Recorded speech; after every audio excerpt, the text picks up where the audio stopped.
What is going on, guys? I appreciate everybody being here tonight. Yeah, we're going to be doing a few streams this week. The next 2 weeks, Philly 500 is on vacation, so we're not going to have a Philly. Well, the podcast we did for this week, we just did it early. This week, we're going to add a couple more streams. Next week, we're going to add probably like 3 to 4 streams, guys. No joke, because obviously this is a dead month, and I'd rather just talk to everybody. Do a little bit more streams, which I'm not a big streamer. I don't stream that much, but I do like to engage with you guys and kind of go into the news of obviously training camp, end of July. A lot of things to talk about. Obviously, the hype is, with the competition, everything going on. So I do appreciate everybody, jumping in here tonight. This is a late night stream. When else do we do this? We do it almost every time. I love the late nights. They work out for me, and hopefully they do work out for you. So I do appreciate that from everybody. So love everybody that jumps in here tonight, and we'll get this thing going. But obviously the big news of the day today, which I'm definitely going to make a video on for tomorrow, is Trevon Grimes getting waived by the Eagles today. So I'm guessing that knee procedure, I guess it's taking a little bit longer, and the Eagles said, you know what, we're not going to take a chance. And they didn't just flat out release him, guys. They waived him. So if they waive a player, it pretty much means that anybody can pick him up, when he gets healthy. Or maybe Eagles will pick him back up later on. I don't know. I was very excited for Trevon Grimes, but this is real early, guys. I mean, they released Jamie Newman. I mean, you're down to 2 quarterbacks now. Khalil Tate is gone. I mean, you're down to 2 quarterbacks. Okay? And now you're down, and now you don't have Trevon Grimes competing for a spot right now. So it's kind of crazy. But, hey, I was kind of starstruck by it. I'm not going to lie. But, we'll get into it, obviously, but with everybody. But what's going on, everybody? So CA says, aloha, Brother Shakes. Glad to be here with you tonight. So let's have some great Eagles talk. Sad news about Grimes. I seriously thought he was going to make the 53-man roster. It's unfortunate. It really is. Really unfortunate. CA says, now I can see the Eagles keeping 5 receivers, 4 running backs. Thoughts? I mean, I think they keep 5 or 6 wide receivers, and I think they'll keep 3 to 4 running backs. I think they'll keep 4 running backs if that's the case. I think so. Mr. Flyers fan 28, what's going on? What's up, Joey in chat? What's going on? Dude, love Brody. What's going on? Marijuana, what's going on? Jonathan Holly, what's going on, man? He said, what up, Joey? How's it shaking? Really hate to see Newman and Grimes getting waived, but see why the Eagles let Grimes go. If the guy has an injury or whatever, he had to get the knee surgery, whatever he had to get done procedure-wise, probably from an old injury or something that was going to act up again, I could probably see why they did it. So at this point, if his doctor said, well, he's not going to be ready till like the start of the season, so they said, you know what, we got to let him go. I know they're bringing in another receiver. I forgot his name. I have it here somewhere. Let me just check. I took a screenshot of it. This way I could. So obviously Eagles have reached an agreement with the intent to sign former Jaguars wide receiver Michael Walker. So I'm going to do some research on him tonight and just see, I don't know who he is. So obviously someone else to compete. So they want to replace a receiver with another receiver. And obviously we'll see what that is. We got Kyle Suzzadale. What's going on, man? Love the content. Appreciate it, bro. Much appreciated. Jock, always in here, man. Jock Talk has been here since 300 subscribers on the channel. Much love, man. Always in here. June Rodriguez, he was using the bathroom, guys, and had to go back because Joey forgot to shake. What's up, Big Joe? What's going on, June? We're just chilling, man. Jinx Wolf, what's going on, bro? Tone DeShields is second. What's going on? I said, what's good, Joey? How are we feeling tonight? Feeling good, man. Feeling good. Tone DeShields has a YouTube channel, covers the Eagles, covers the Sixers. If you guys haven't subscribed to his channel, he reached over 1,000 subscribers right after the draft. So very good content creator. If you guys want to head to his channel and sub him up, I really do appreciate it. Ernesto Chavez Aguilar says, I made it. Yes, you did. Nightings, what's going on, man? I did not want Grimes waived. Everyone's going to be upset about this tonight. Bear Jawan says, Grimes is a bum, sadly. Jock said the Newman and Grimes cut shocked me. I'm kind of shocked because it was pretty early, guys. I don't know why, but early. I mean, I'm just kind of like, why? Like, how did this... I mean, obviously, guys, having that knee procedure, I'm going to say this for the 10th time, but, obviously, his timetable was probably a lot longer than we expected, or what probably he expected. Uday Mattel says, yeah, I think he's waived for the knee injury, then we'll put him on IR. I'm at Malaturtle says, can't wait for this trade. Ertz signing of Steven Nelson. I can't wait. The writing is on the wall for Steven Nelson. I got a big feeling that Steven Nelson is going to sign with the Eagles. Got a huge feeling it's going to happen. Primetime Stephen Joyce, what's going on, man? Grimes, what's going on, bro? Love Brody says, can't believe they waived Grimes. I'm as shocked as everybody else. Flyers fan 28 says it's really early. Let's talk about another QB that could come in and compete.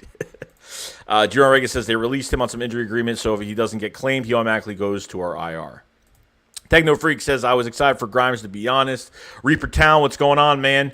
98 says, I really like Grimes, so the news upset me at first. It really didn't upset me, but it kind of like surprised me. Like, this is, obviously it's a knee injury. If he didn't have this knee injury or this procedure and this happened, I'd kind of be really shocked more, but I was kind of shocked how early this was. So maybe even he's not even going to be ready by next month, which is kind of crazy at this point, but we'll just see, man. It's going to be nuts. Justin Hawley says, yes, sir. Hold on. I'm trying to hold on. Okay, we're good. Jackson Grimes, if he passes through waivers, he reverts to IR. Okay. So yeah, if Grimes clears the waiver, he goes to IR. Big play, Slay, what's going on, man? Love Brody says everyone is doubting this team. That's definite. I mean, because people take us as a new coach coming in, new coaching staff. We're going to come out slow. I think this team is going to come out swinging. This team is going to be tough. This team is going to be competitive. This team is going to punch somebody in the mouth this year. And I don't just say that, guys. I just go by my gut feeling. I go by the vibes that I've been going through with this team this past offseason. So, we got Edward Wright, cornerback. I'm hoping for Steven Nelson, man. That's what I'm hoping for. Big Play Slater said, what's up, man? Lord Dagger, what's going on, bro? We're doing good, bro. Justin Hawley says, do we keep Howard? They could. I mean, they could use Howard. I mean, if they're keeping 4 running backs, I mean, I think Kerryon Johnson and Jordan Howard are definitely competing this year. So, not sure, but, we'll find out. Joe John says, Joey Shakes, what's up? Love the content. Speak on the Ertz trade. Will Roseman trade for a 3rd or 4th or just release? Joe, I don't think they're going to get a 3rd or 4th at all because I think they've held on to him for too long. This is why when you drafted Dallas Goedert, they probably should have traded Zach Ertz at that time. And the trade value for Ertz is gone, guys. Like, it's too gone. I don't think they'll even get a 5th-round pick for him. That's how bad it is. At this point, I don't care if they get a 7th-round pick for 2024 at this point, okay? As long as it's some type of compensation, I don't care. But when you trade him, you get the $8.5 million in cap. When you release him, you get the $4.5, and the Eagles are trying their hardest to at least trade him. Hey, if they get a 4th or a 5th-round pick, I think that's going to be more than enough than what I expected. But as of right now, I think I could see a 6th or a 7th coming our way for, and I think obviously Howie Roseman had 4 6th-round picks in this last draft that we had, and obviously traded with Washington and got a 5th for next year, added 10 picks for the 2022 draft. So. Antonio Johnson says, how come the Eagles ain't pick up another QB? I really don't know. I really don't. Jamie Newman, I mean, you need a camp arm, which is weird. You had 3 preseason games. You need more than 2 quarterbacks. I mean, I don't know why they didn't. The Jamie Newman thing I don't get at all. I really don't, unless they're targeting somebody else. I have no idea. I'm as confused as you are with that whole thing. I really am. Big Play Slay said, I wasn't really surprised about Grimes, but the Newman one I'm very surprised with. Yeah. A quarterback that's supposed to be a camp arm for us this year, which makes no sense. It really, I really don't get why they did it. Like, you need more than 2 arms at camp. You need more than 2 arms. You need a few arms for preseason. You want to try out more than 2 quarterbacks at camp at least. Usually, I mean, obviously when you had 4 preseason games, you had at least, 4 quarterbacks. But now it's like, I don't even know what to say about it anymore. You know what I mean? Sean Bowen says he is hurt. He will clear waivers, put on injured reserve. Sean says Grimes and Newman had to be bad if they couldn't make it past OTAs. Obviously, it's the injury with Grimes, but we haven't hit training camp yet. I just don't get why you release these guys so early. I mean, Grimes, the injury, if it's more of a timetable for him to come back, I understand. But Jamie Newman, you need quarterbacks in here, so I just don't get it.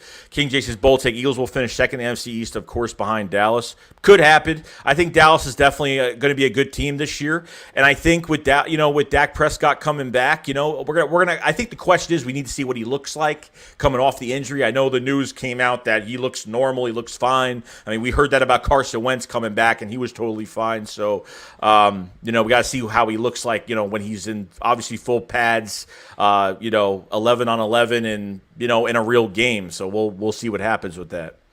King Rolex 276, what's going on, man? He says, what's good, Joey? The three guys Wade signed, one receiver leaves 2 spots left. Any guesses what positions they bring in? I'm hoping they sign a cornerback, guys. I'm hoping there's a Zach Ertz trade really soon. That's what I'm hoping right now. And I'm hoping it happens soon, guys. I really do. Dark Phantom 16, what record do you think the Eagles will have in 2021 with Hurts? Honestly, after the draft, I said, you know what? Maybe 7 to 9 games. But I have a feeling this team could actually win 10 games this year. I think this team will surprise us. I think Nick Sirianni will surprise us for how diverse his offense is going to be, using players to their strengths. And a team that had an offseason, building chemistry. I think this team is going to win more games than we expect. So Sean Bowen says, who do you think we pick up for our third-string QB, at least for camp? I honestly don't know. I don't know if they want to bring another veteran in or they want to bring just somebody off someone else's practice squad. I have no idea at this point who else to bring in. I'm still shocked over Jamie Newman not being here. You need more than 2 arms for camp. Maybe they just want to use Hurts and Joe Flacco for. I don't know. You need more arms. It just makes no sense to me at all. Cameron Holmes says, what up, Joey? I'm going to turn into a convertible one day. Let's go. Imagine if you could do that. That would be awesome. Edward Wright, what's going on, man? Say Marcus Big Mob 248 says Zach Ertz to the Pittsburgh Steelers trade for Joe Hayden in the 4th-round pick. That's an interesting one. Joe Hayden, obviously, older corner, could still play. I think Steven Nelson's a little bit better, but I think he's solid. I think in a role as a role-playing cornerback, I think he's good. You know what I mean? At a starting cornerback position, I think he would fit in well. I'm not all on board for him, but I wouldn't mind it. But yeah, for a fourth-round pick, it's not bad. If we get a 4th-round pick for Zach Ertz, that's fantastic. I mean, trust me, I'll be happy about that. So that's actually pretty good, Marcus. I like that one a lot. Bryce Blackwell, what's going on, bro? Don't just say, Joey, what are your thoughts on the first unscripted episode? Oh, I loved it. I watched it twice already. I loved it. I think the one thing that really made me excited about is Jonathan Gannon. Just his voice, the power in his voice and how he's going to get these guys excited defensively. Nick Sirianni's fundamentals and just how much of a player's coach he is and how the players are gravitating towards him a lot. And I like it. I really do. I enjoyed that a lot. Just see the behind the scenes. We're kind of dying for something like that. So I really liked it. I've already watched it 2 times. Dark Fan 16, should we get another cornerback after we get Nelson?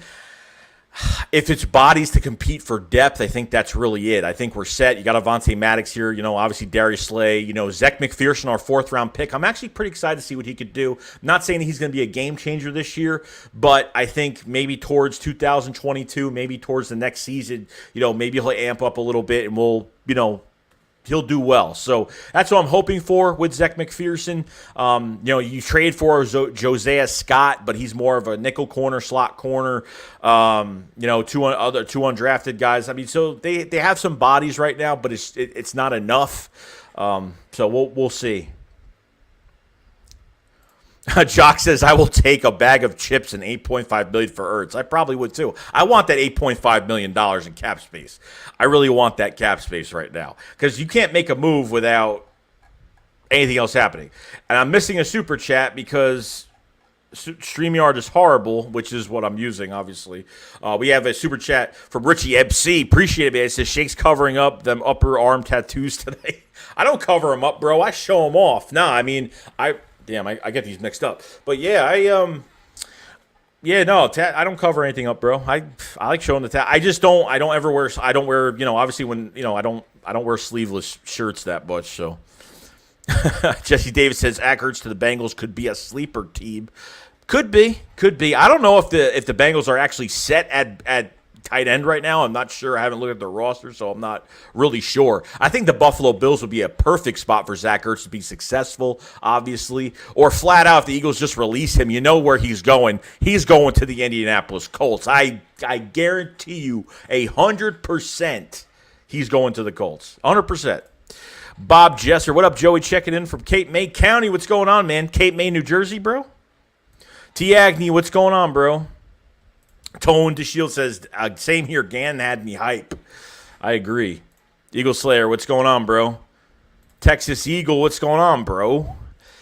Antonio John says, you think the Eagles still a young team that need a lot of experience still?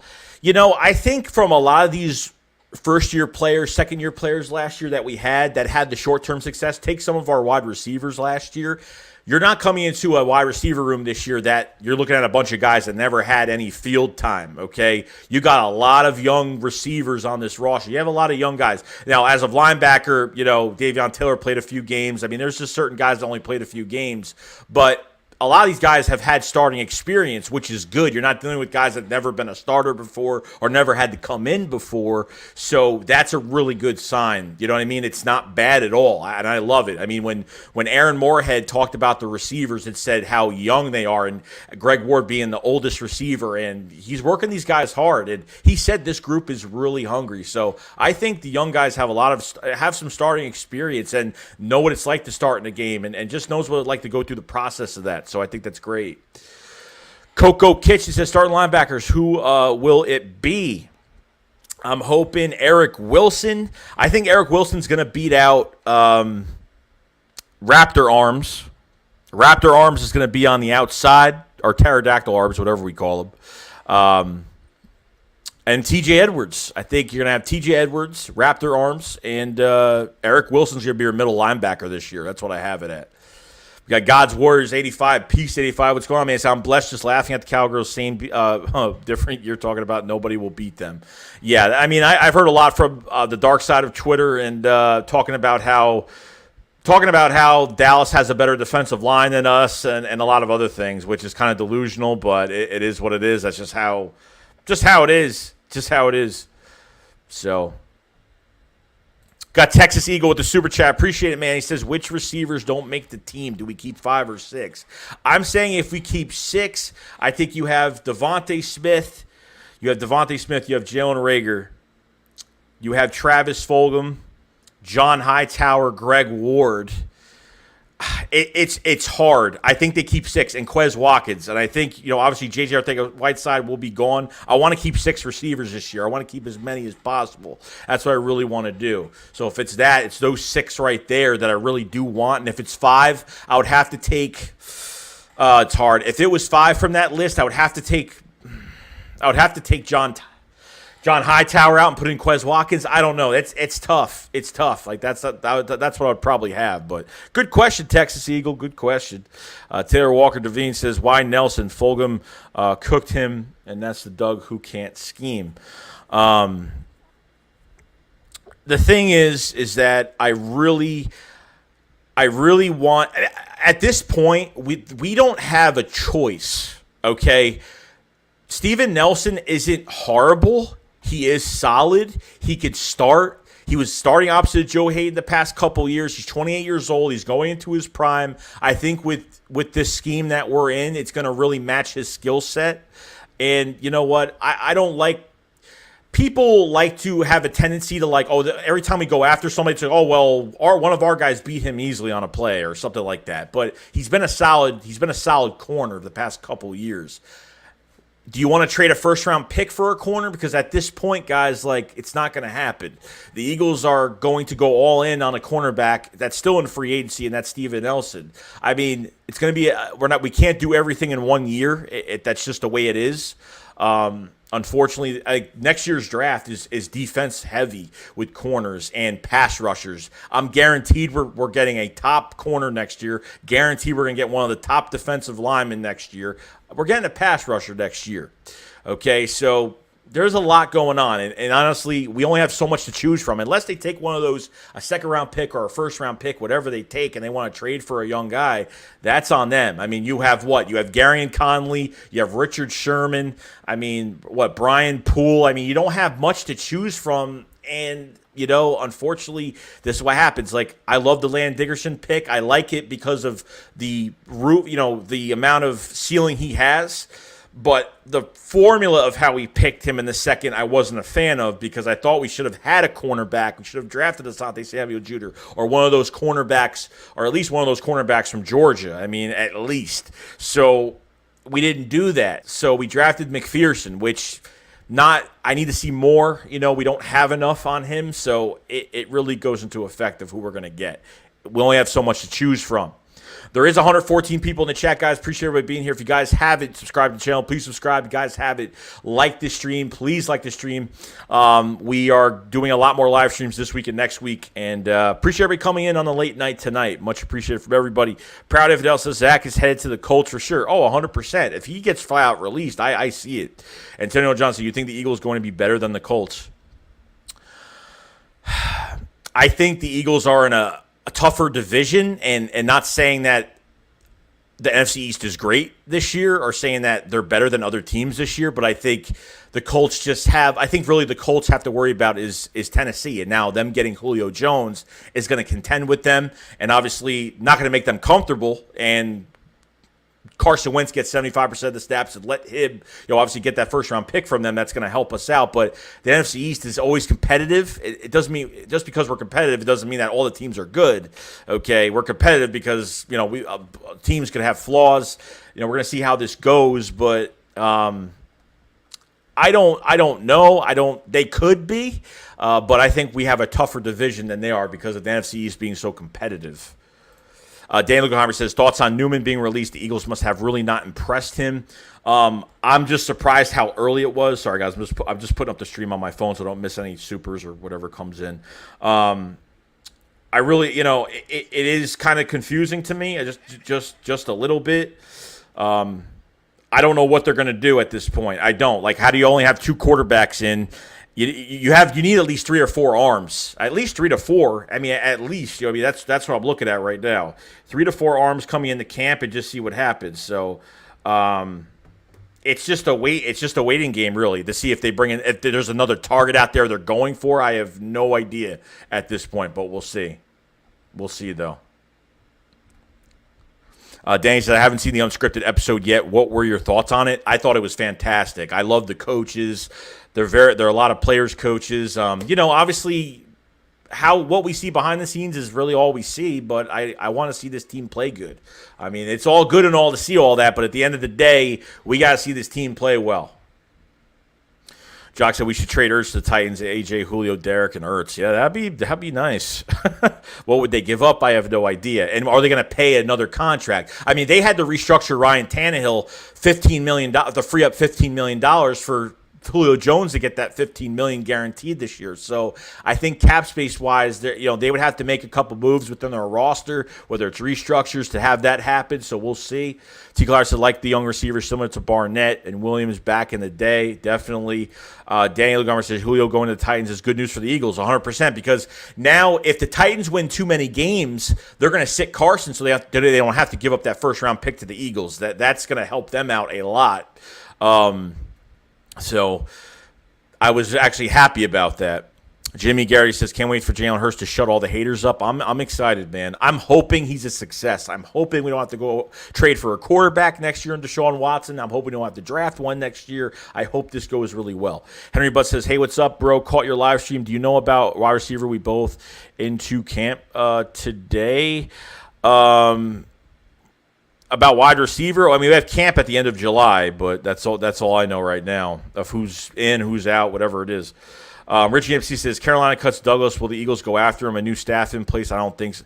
I think we move on, man. Like, unless they want to use him a different way, I just don't think he can cover those twitchier, fast receivers downfield. We know what Rasul Douglas can do. When he went to the Panthers, they got him up to the line, became more like if you're a corner that cannot run downfield to catch up with these very fast receivers, you got to be physical with these big cornerbacks that don't have much speed, and that's what they did. Had a little bit of success.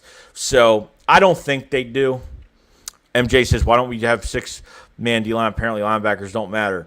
I think linebackers do matter. I think we have a lot of unknowns at linebacker. We are stacked at linebacker. I mean, stacked as in there's going to be a lot of competition. We're going to see what happens. It's going to be kind of crazy. Grimes says, yes, Jonathan Gann is unscripted. Is exactly what we need. Jacoby stripped the damn ball. Yeah, he's fired up. I love Jonathan Gann. Justin Harrity says, perfect time to do streams since school is out. Perfect, man. You'll make every single one. Edward Wright says, Colts should be better. Yeah, probably. Jimmy Garrity says, what will we do for QB3 now? I have no idea. I'm probably as confused as you are what they're doing. They had one there. You brought in a veteran in Joe Flacco, and now you cut Jamie Newman. I don't get why. It makes no sense to me. Ash for our apologist says, loving the streams. Thanks for keeping us entertained during the dead season, Cowboys. Yeah, no problem, man. We're always ready. And me and 500, when we do our podcast, we like to have fun. We had a lot of people in the stream last time, so it was great. You know what I mean? That people are still interested to watch, even with these dead months go on. So. Nitro Freak says, Jimmy Garrity said we need like 4 quarterbacks. Yeah, we need 4. I said earlier we need at least 4, at least 3 to 4. I mean, you don't have 4 preseason games. You could maybe get away with 3, but I think you still need 4. And I don't get the whole Jamie Newman thing. If you guys haven't subscribed to Nitro Freak, a big supporter of the channel, known Nitro for a long time, if you guys haven't subscribed to him, please subscribe. He covers the Sixers as well, and obviously he has the Fly Like an Eagle podcast. Check that out on his channel if you guys have it. God's Warriors, 85, piece 85. Would you trade Ertz for cornerback, and who would it be? I mean, at this point, I don't know. I mean, that's realistic. I don't know. Like, this is why you're not going to get – you have no value with Ertz. Like, you just have no value. Like, you're not going to get a good cornerback for Ertz. Like, Ertz has no value right now. No trade value at all. Last year, hurt, horrible season. And I can't single him out because this whole offense had a horrible season, okay? So it really comes to affect that. It's a lot more. So we'll see what happens. Everybody says, like to see Ward play QB. Yeah, that'd be funny, right? He was a QB at University of Houston before he was drafted. Or he wasn't drafted. I forgot if Greg Ward was drafted or not. I don't even remember. Daniel Hunter said, I didn't like Newman as a prospect. I'm just surprised he got let go this early. I'm right there with you. Jess Davis says, Tennessee needs blocking tight ends. Ernesto Chavez Aguilar says, speak of Titans, Derrick Henry is a monster. Oh, 100%. Love Derrick Henry. Chris Nace says, rip Trayvon and Jamie Newman. Kind of sad they got cut. Yeah, I'm pretty surprised over it. MJ says, unscripted episode was really good. Oh, it was. It was fantastic. Alex Robinson says, this is the 3rd time I've asked, but have you heard any more news on Stephen? Oh, I didn't see your comment before, so my bad on that. And I have not heard anything whatsoever, nothing. He's been tweeting a lot of Eagle stuff and still has, so obviously he's going to get some good, probably $8 to $10 million. I'd say like $7 to $10 million for the year on a 1-year deal, probably. That's probably going to be that contract. Is probably going to be what it is right there. Ryan Rowe, what's going on? Says Trevor Grimes could bring back to Philadelphia. Will help him out in the trenches of his potential and his strength. Yeah, they could, but we'll see what happens if no one claims him. Dan Luheimer said we need to invest more in linebacker. I think we've done a lot. I think the only thing we don't have for a linebacker is a savvy vet. I mean, that's probably the only thing we don't have at linebacker is that veteran presence. Like, that's the only thing. Eric Wilson, I thought that was a really underrated signing. I made a video on that like 3 months ago, and there was no news on it or nothing. And I saw he was still looming around. He did a really good job when there was injuries to that linebacker core for the Vikings and the secondary as well. So I thought he did a fantastic job. Jock said 119 in stream. Everyone smash the like button. Subscribe to Joey. Appreciate it, Jock. Much love, man. God Warrior 85 PC85. Where do you go watch the unscripted at? It's on the Philadelphia Eagles YouTube channel. Joseph Vega, what's going on, bro? He says, hey, I can't believe they gave up on Jamie Newman and Grimes. What exactly are the Eagles waiting for? To trade Ertz or release him? It makes no sense. We're going at least 11-6. Eagles will be good. Hey, at least I have your optimism on that, and I don't know what they're doing with Zach Ertz. I mean, your guess is as good as mine right now. Justin Harity says, these dead months are the most tense. I know, because anything could happen, and you don't know what's going to happen. You know what I mean? We have Tradbar. Edmund said, how do you make up the name Joey Shake 72? It was a nickname in high school. I had like 15 nicknames, and that was the one that everybody called me. I don't know. That was just how it went. Lemonty Will says Jacoby will be our JOK. Hashtag Beast. I'm hoping. I'm ready for Jacoby Stevens. I really am. Is he going to play safety or linebacker? I have no idea. That's where I don't know if they're going to use him as a moving piece in this defense. No idea, but we'll figure out what happens when the time comes. CA says Shakes thoughts on moving Kevon Wallace or Jacoby Stevens to cornerback this year since Roddy and Harris at safety. I don't think Wallace is going to move to safety. I think he'll, because the Eagles do 3 safety sets. I think Gannon will do 3 safety sets. I don't know. They could, and I don't know. I don't think Rodney and Harris are going to be the starting guys. I mean, I want Kavon Wallace to have some chances, so that's what I'm hoping for. Norika says, I can't believe Embiid didn't get MVP. Yeah, it is what it is, man. But they're in the playoffs now, and obviously the games are tied with Atlanta, so just give it time, man. I mean, it is, he'll probably get it next year. Jonathan Holly says, I think at this point we would trade Ertz for a Klondike bar.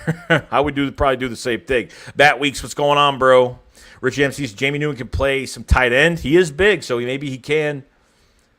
We got a super chat from Richie MC. What's going on? He says, you glad Watson prefers to go to Denver? Yeah, because I really want Jalen Hurts to work out, man. I really want him to work out this year. I don't want to trade for a quarterback. I don't want to give – look, I don't know what the Eagles are expecting to get for – I don't want to give up multiple first-rounders. Of course, like the only way that the Texans might talk to us because we have so many draft picks – at this point. So really at the end of the day, like I want this to work out more than anything because the quarterback class next year, horrible. Deshaun Watson is a great player. I think he would do really well here. The only problem I have is that we drafted a quarterback in the second round that I have a lot of support with right now. And if he doesn't obviously get it done, then he doesn't get it done. I want to have a season with Jalen Hurts, and I was hoping he was going to be the starting quarterback because I want to get that. I want to get, if he didn't start this year, I don't want to have those what if moments. What if Jalen Hurts started this year? I want to at least have a full year evaluation of Jalen Hurts. This way we know what's going on. You know what I mean? Jess Davis says, we got to hope Wentz plays all year and Miami stinks bad. I hope in Miami stinks it up. I really hope so. Those are the games we have to look out for every single week. So Wentz will play as long as he doesn't get injured. He'll play. So Daniel Garmer says T.J. Edwards is like a 5 years older than me, but he went to my high school. I actually met him at my football practice in 2018. Nice guy. That's awesome, bro. I wish I met somebody I do. Justin already says, let's say Hurts is the answer, and our roster is pretty solid going forward to see get younger, how soon be Super Bowl contenders. I think the Eagles could be contenders by next year if they draft right and they use their cap space right. I think they could do a whole lot next year. I think they could do even better. Probably, I would say the latest 2023, probably the latest to contend. But I think by next year, if you can at least go through this year, take a nice step forward, obviously at the heat of the moment, we're going to be mad if they don't make the playoffs this year. But if we feel like the Eagles did somewhat good this year, made some mistakes, but I thought they're going in the right direction, then hey, next year, if Howie Roseman is fired, I don't know if that's going to happen, but new GM comes in here or Howie Roseman's still here. You got 10 picks, 3 potential first-round picks, and you know what? You're going to have almost $30 to $50 million in cap space next year. That's going to be amazing if that happens. Texas Eagle with the super chat. Appreciate it, man. It says, don't you think keeping Ertz makes more sense now? His trade value will probably increase around trade deadline if he's Yeah, but what's going to happen is you're going to start Ertz in front of Dallas Goedert. Dallas Goedert's on the final year of his contract. The Eagles and Dallas Goedert's agent are talking about an extension right now. The Eagles want to extend him before the season starts, and I think they will. It might actually happen. But if you put Ertz in front of Dallas Goedert, then what are you doing? You know what I mean? It just makes no sense. Like, I would want to get rid of Ertz, get your $8.5 million, and just let Dallas Goedert be that starting tight end. I think Dallas Goedert is ready to be that starting guy. He probably should have been the starting guy for the past couple seasons. The Eagles tried to trade Zach Ertz, rumored to be the trade deadline last year, but he was on IR, and you can't trade people from IR. So a lot there to look at, but no, it makes no sense to me. He's a $12 million cap hit, guys. I don't want Zach Ertz here. And I'm not hating on Zach Ertz, but I'm not getting emotional to players anymore. Like, I want to win another championship. And keeping guys here longer than they should be, yeah, that's a pure example. It's a pure example of that. You know what I mean? So, to me, that's just my opinion on it. Just makes no sense to me. Dalton Habina says, compensatory pick for Ertz in 22. Well, I don't think so because we didn't sign a free agent tight end on a one-year deal, so I think that's how it works. I don't think we do, but not sure. Joseph Vega says Ward was an undrafted free agent who we cut at least 4 times. I know he's been cut more than 4, at least 4 to 6 times. I mean, that's just crazy. He's always had good camps. The one thing about Greg Ward, he's always had good camps in Philadelphia. always. Okay. So, it's gets another shot this year. Scheme team, what's going on today? That's why we got rid of Newman, because they're like, if anything, Ward is QB3. I don't know. I mean, that could be the answer, but are they not telling us this? Are they saying, well, Ward is our number 3, but we're going to keep him as wide? I don't know. It could be it, but I don't know. Kevin Sass says, hey, Joey, love the late night streams, man. Appreciate Kev, man. Thank you for coming in, dude. Noaka 5 says, do you think Jacoby Stevens could be more of a hybrid linebacker? I think he could be more of a hybrid linebacker safety. Could be that moving piece around for your defense. I know when we signed Will Parks last year, he was supposed to be that moving piece. The Eagles flat out released him at the wrong time when injuries were piling up. So there was a lot going on there. Interesting, though. Very interesting. Scheme team said, I think Hurts going to light it up this season. Dude, I'm so excited for Jalen Hurts. I really am. Tony Forsett said, was Edward a beast at high school? Yeah, I want to hear more about this. Ernesto Chavez Aguilar says, Ertz doesn't want to stay. He keeps denying contract offers. He's stuck up. That's what I'm saying. Like, that's probably the one thing that pissed me off the most. Like, you're crying because you want to be here. And then when it comes to this, it takes over everything. You know what I mean? Like, how much money has he made in his career? Probably a good amount. And the thing is, you are offered 2 contracts. You're offered 2 contracts. And then I don't know what happened. I really don't. You deny both those. Apparently, him and Howie Roseman had a beef. I don't know if that's even true, but there was rumors about that. They offered him 2. You're telling me that Zach Ertz deserves Travis Kelce money, Austin Hooper money, George Kittle money? I don't think so. I don't think he does, guys. He doesn't get any, Zach Ertz, reliable hands. He just, good separation at the break of his route, but he just gets no yak yards. Like, I see all these other tight ends that are just they just have a different skill set than Ertz does. Ertz is just good at catching the ball and falling down. I mean, that's pretty much it. And he's got no speed. I mean, you know what I mean? He's a $12 million cap hit, and you're going to put him in front of Dallas Goedert to what? It's going to mess everything up. Dallas Goedert needs that extension, guys. See, thoughts on signing a veteran cornerback like Jay Norman or Prince Amukamara sliding McPherson to the slot, Maddox is dime. Norman, no. Amukamara is washed up. I never liked Amukamara since even when he started out. I think he started out with the Giants at one point, and then he went to the Jags and he moved around a few times. I'm not a big fan. He was with Chicago as well, I think. So Amukamara, not a big fan. I think Steven Nelson is going to be that guy. And if we don't sign him and someone else does, then the Eagles are going to have to bring in bodies to compete for the other outside spot. They're going to have no choice at this point, whether it's Gary Conley or somebody else. I mean, Richard Sherman, definitely not. Okay, let's get that straight. Trevor Emma said, hey Joey, this isn't a football related, but you should stream Dead by Daylight on your gaming channel again. I will soon. Fletcher Becker said, Ertz to pay Pat so they have another Ertz to the Pats so they have another tight end. Yeah, they could, but I mean he's got to start. I mean he's not gonna be a backup tight end anywhere. Clearly he made it into the NFL. He was actually a QB in high school, if I remember. Trey Walker Devane says Eagles should trade Ertz and a fit for Gilmore. Gilmore is a fantastic cornerback. The problem I have with a Gilmore trade is that you have to pay him. He's looking for a huge extension. He's 31, 32 years old now.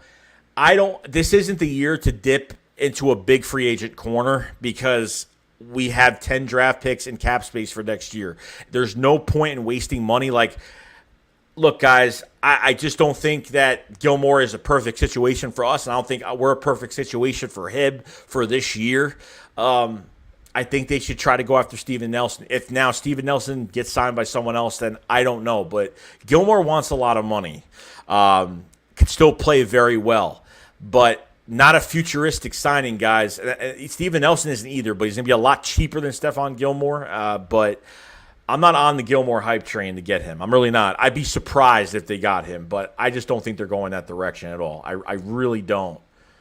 I really don't think so.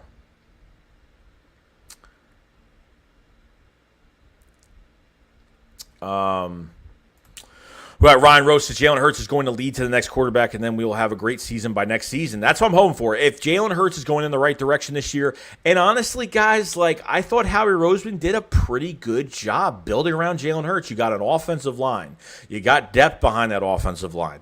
You got receivers. You got so many receivers to the point where, guys, they shouldn't draft another receiver the next 10 years. I mean, they literally have receivers up the yang right now. They don't even have to draft a receiver, in the coming years. Okay, tight end, they're set, unless I don't know if they're using double tight ends. I have no idea if they're doing that. Jack Stahl is definitely a guy I'm looking at to really, instead of going after a free agent like Richard Rodgers as a number 2 tight end, let's see what Caleb Wilson or Hakeem Butler or Jason Kroom or some of these other guys, let's see what they could do, you know what I mean? Justin Hardy, I'm trying to look at Jamie Cut situation as Jalen to have maximum opportunity to have chemistry with everyone. I mean, I guess that could be it, but you still need 3-4 bodies during preseason. I guess it makes sense, but what team does that? I mean, it just makes no sense to me.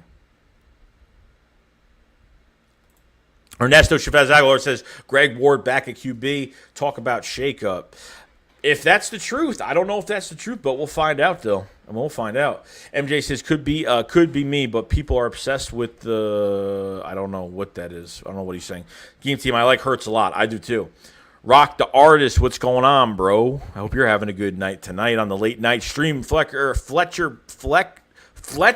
Becker. You going to let Dallas play this year, man? Yeah, of course. Yeah. You got to let Dallas Goedert play this year. He's on the final year of his contract. I want this man to get an extension. I want to see this man as a starting tight end. Nick is gonna. He could be one of the top tight ends this year. I really have a good feeling about it. I do. Dallas Goedert has become almost an infamous blocker. He's like a 50-50 possession receiver out there. You throw it up to him, he catches it. I mean, he has got some talent, man. I mean, I think the first time when I said, oh, my God, he's the real deal was that Cowboys game a few years back when he had that offensive penalty against the Cowboys, and he lost his helmet, and I thought that was perfect. I was like, wow. I was like, I saw toughness. I just saw a guy that just didn't give up on a play, and that was just amazing. No 5 said, I doesn't deserve it, but he's not far off. God's Warrior 85 says money is the root of evil. Just saying for Ertz. That's unfortunate. Like he's crying that he wants to be here, but then denies 2 contracts. It just makes no sense to me. Asher Apologist says, do you feel better about our corners, safeties, and linebackers now that Jim Schwartz is gone? 100%. Jim Schwartz is not playing favorites. Jonathan Gannon has a system where 11 guys are going to the ball. There is a rotation with this defensive line. They're going to have linebackers blitzing. We're actually going to blitz this year. We're not going to rely on a defensive line to do everything. We're going to do a lot more different things in this defense that we ever would expect. Jim Schwartz's system is getting old. It's getting outdated, and obviously putting in players that don't know how to play football or can't produce for this defense affected us as well. So before the season ended, I was like, if Jim Schwartz stays, I wouldn't care. Then when he got fired, I was like, you know what? I was like, I actually am happy about it. I actually don't care about it. I hope the next defensive line coach comes, defensive coordinator comes in here and takes his team over and turns his defense around. And we get younger, and we did that. So I'm happy about it. I'm happy about it. Jock Talk says, Joey, how is the back screen holding up? It's fine as of right now. I mean, we'll see. Bergame 31, Gilmore is worth it. He's better than anyone in the draft next year. Yeah, but his age, bro, his age. Don't you want to have somebody, for another 10 years on your team? Don't you want to pay a cornerback? I mean, I know we paid Darius Slay. Darius Slay is only here this year and next year. That's it. And then you got to find cornerbacks. So signing Gilmore is just what, a 2-year rental maybe? I don't know. I mean, you're willing to pay him, and you're hoping that he could play the next 4 years. I don't know how many more years he has left. So, Darius Slay's here this year, next year, and that's it. So you're back to having no cornerbacks almost. Jock says 2022 in this year of defense and draft, 100%. Rock Dars, I heard we were using cornerbacks on our roster to fight for the number 2 cornerback. Yeah, I mean they put in everybody with the first defense and just to see what they could do. But I mean, there's only so much, when someone starts and you're like, oh my God, why is he starting with the first team? They have to put guys in to see how they mesh, and how they cover. And they got to see what they could do. That's how you develop. This is called a developing process. This is why you don't go after free. At the sign of, we don't have a corner, we got to sign an expensive one. We have to go trade for Stephon Gilmore because we're going to panic. No, we're going to go after Steven Nelson. That's going to play solid for the Eagles opposite Darius Slay and get this done. That's what we're going to do. We're doing it the right way. We're not going to do it the wrong way. Okay? We have a super chat from Ernesto Chavez Aguilar. Appreciate it, man. He says, got a feeling Landon Dickerson going to be a crybaby. Why is that? Why? Is he going to be a crybaby for what? What'd he do? Do you have something personal against Landon Dickerson? God's Word says, just roughly prediction where you think the Eagles defense would rank this year in new DC. I'm hoping they rank top 10. I'm hoping they're a top 10 defense. I mean, look, I know sack numbers are important, but I want to be good against the run this year. I want to be good. I mean, I think they could be a top 10 defense in Jonathan Gannon's system that takes a lot of Mike Zimmer's defense in Minnesota, disguises a lot of things to make it look like something else. I think they can actually do a really good job. I think they could be a top 10 defense this year. I think so. I'm going to say top 10. Just David says, why Landon Dickerson is a lot like Kelsey. I think he's a jokester, but he's on the field. He's a warrior at 6'6", 325. Imagine having Jordan Mailata and Landon Dickerson. I mean, it's going to be a crazy line by next year. Cyclone 58 says, hi, Joey. If we don't sign Steven Nelson, God forbid, who's the favorite for number 2 spot cornerback? I honestly don't know. We haven't hit camp yet. None of these guys have competed yet. Zach McPherson might get the job over everybody. He might actually have the job if we don't get a corner. He might actually beat out everyone else for outside. I think that would be the scenario. Fletcher Becker says, you're tripping. Dickerson is an animal. No, he is. He is. I didn't say he was an animal. I said he is an animal. He is. Trevor Abicons, you haven't done a stream with Philly Take for a while. Philly Take with RB you're talking about? No, I haven't streamed with him probably like a year, 2 years. I mean, it's been a long time, so I have no idea. Cyclone 58, Dickerson was a strong leader in Alabama. Justin Hardy says, if the offense connection pans out, I'm going to say the offense be a top 15 to 20. Okay, I could see that. I think the offense should be more than a top 15. I think they should be a lot more than that. I think if Nick Sirianni uses the way he's been working with the Colts the past few years, the way he uses his quarterback, using the strengths of these receivers and having a diverse running back core and this depth on this offensive line, I think we could do a lot better. Rich MC says, what type of cornerback is Gilmore? Is he a Gilmore Island cornerback? If he is, then we could pick him up late before the start of the season and if Maddox struggles, right? I don't think Maddox is playing outside either. Guys, I don't even think Maddox is even playing on the outside, Rich. I don't even think so. And Gilmore, you could put Gilmore on an island 100%. You could put him on an island. He could still play. He could still work that one-on-one. It doesn't matter. I know that, Jonathan Gannon's going to work more zone this year, but we'll see. It's multiple philosophies with this defense. Kevin Sass is not going to lie. The amount of youth on this coaching staff is concerning. Yeah, exciting at the same time. Well, guys, look, I think they think of it like this. You bring in a young coaching staff that has they've had a lot of success in this league. Not just that, but they're trying to prove themselves at the same time. So that's why you can't really say you can have some old 90-year-old coach that's been around the league for so long and does things that, could work, but at the same time, I like the young coaching staff. I absolutely love it. For youth with the coaches, I've had no problem with youth of the coaching staff. They've been around a lot of good coaches over the years, and they've took a lot of their philosophies and kind of mixed everything into one and bringing it to the Philadelphia Eagles. So I think if you think of youth with the coaches, you got to think of how much they want to prove themselves. I think that's what you got to see.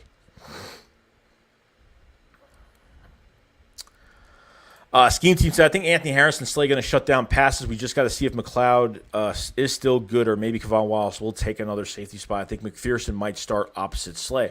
I think if they don't sign Steven Nelson, McPherson will be in that spot. I think he will start. I think, throw him in the fire. I think you throw him in the fire, you see what he can do. If he gets burned like every play in the first game, you got to take him out and throw somebody in.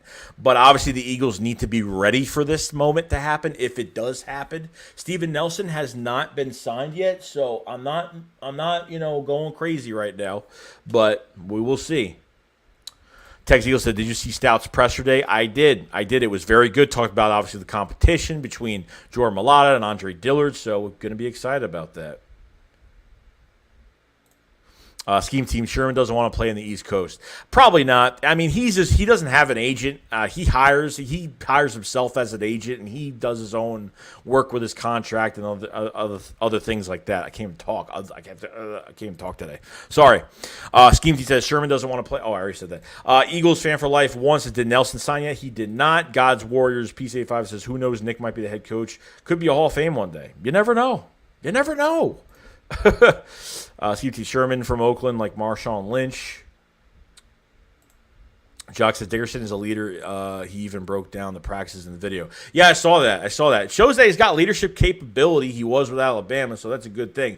I want to see if Landon Dickerson actually plays this year. I want to, obviously, Howie Roseman said when they drafted him that they weren't going to redshirt him this year. I mean, that's the plan. They weren't going to redshirt him. So I guess we'll find out what they do with him. But if we see him play, guys, and I'm telling you, he could be competing for a starting job, maybe Samalo's job. I mean, look, he could play guard. I mean, he's big and tough enough to play guard. You got to have a tough body to play guard, and I think he could do it. So we'll see. Fletcher Becker says, I just hope we don't have to watch DK roast Slay again. Well, you're not the only one. You're not the only, I mean, look, at the end of the day, guys, Slay had a good year. Unfortunately, our defensive scheme, who he kept out on the field, just what he did just really confused me. DK, there's only two receivers that really beat Slay this year, and I can't even complain about it. I really can't. I mean, it's more than Slay. I mean, if Jim Schwartz doesn't want to put linebackers in coverage, he doesn't want safety help, he doesn't only want to blitz at this point. I mean, I don't even know what to say about it anymore. You know what I mean?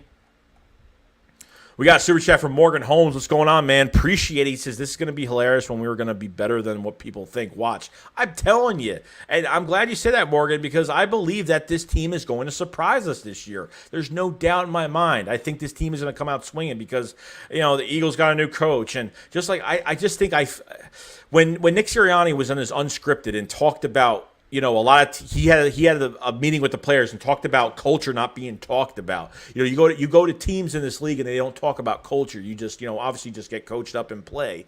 Like the culture thing is going to bring this team even closer and work together and obviously be more successful. Obviously they have to play on the field and play well and be educated with what they're doing on the field wise. But I think this team is ready to punch somebody in the mouth, guys. I'm glad we're facing teams like Tampa. I'm glad we're facing teams like KC because then when we play that game, I'm going to know how good this team is and how good Nick's play calling is. I don't care if another team looks better on paper than we do. It's all about the scheme and it's all about how these players are used the correct way and to really be successful in this league. So I'm pumped for it, man.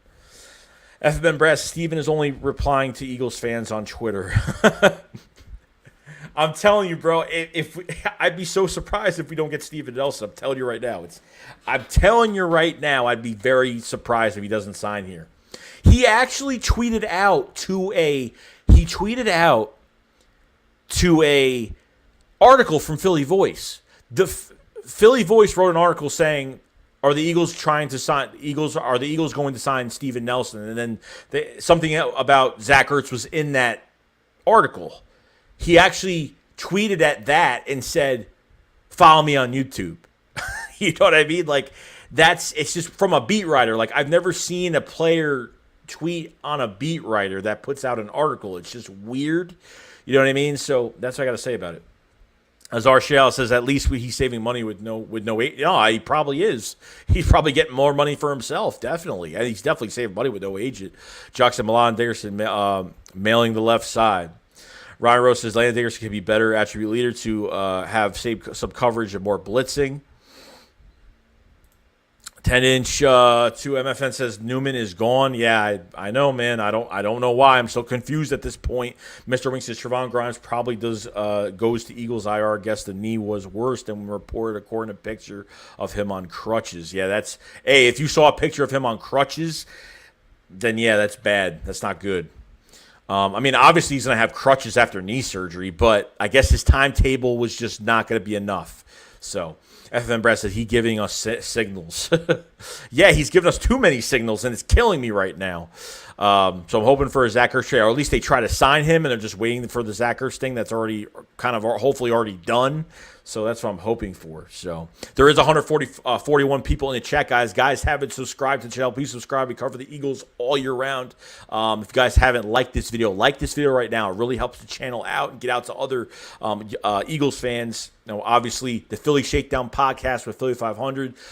We already had it this week. We had it earlier in the week. Philly 500 is away for the next 2 weeks. So I'm going to be doing a lot more streams, probably one this weekend, one at the end of the week, and obviously there's going to be 3 or 4 streams next week. So we're going to have a lot of things set up, definitely. Mr. Wing says Trevon Grimes probably goes on Eagles IR. I guess the knee was worse than reported according to the picture of him on crutches. That stinks, man. If anyone has the picture of that, follow me on Twitter at JoeyShake72. If you guys have a picture of that, if someone could send me that picture, I would appreciate it. If someone could knows that picture and has it on them and send me it on Twitter, I'd appreciate it. And I'll give you a shout out if somebody sends it to me. FM Brett said he giving us signals. All right, I like that. Danny Luganor says, I like the fact that Gannon is good with defensive backs. Schwartz was bad with developing. Oh, yeah, 100%. I mean, I thought he was good with, I don't know. His scheme only works for so long, and when you start to get injuries, then you get injuries on your defensive line, and then you don't blitz on top of it still, and then you keep Nathan Gary, and that ran the wrong way, okay? Nathan Gary, thank God he signed with San Francisco. That's their problem now. Derek Barnett, obviously hurt, and still not contributing to this defense. Definitely going to walk after this year. So, I think with Gannon, I see a much more big youth movement and a lot more going on with this team. So, God's Warrior says, here's just an idea to throw out there. If we can get Steven, put Wallace at cornerback and Singleton safety. No, that's definitely not happening.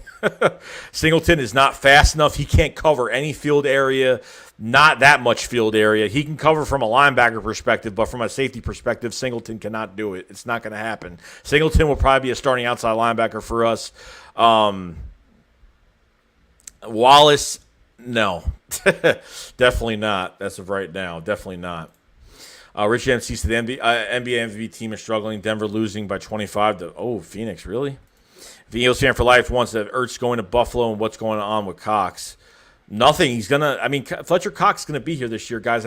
I know people get real sensitive about Fletcher Cox situation. I think he needs to have a good year this year. If he doesn't, if he kind of disappears from games, gets blocked all the time, and just doesn't be disruptive in the backfield, I have a feeling that you're going to have more or less veterans on this team next year. That 2017 Super Bowl team is diminishing by the year. And I think by next year, this team is going to be fully young, obviously with a few veterans, obviously. But I think this team, Fletcher Cox is on a year where they have to look out for what he's doing. So Azar Child says, Slay better step it up. Slay's fine. I got no problem with Slay. I don't know how people say Darius Slay has got to – I don't know why you even say Darius Slay's got to step it up. I don't think he's got to step it up at all.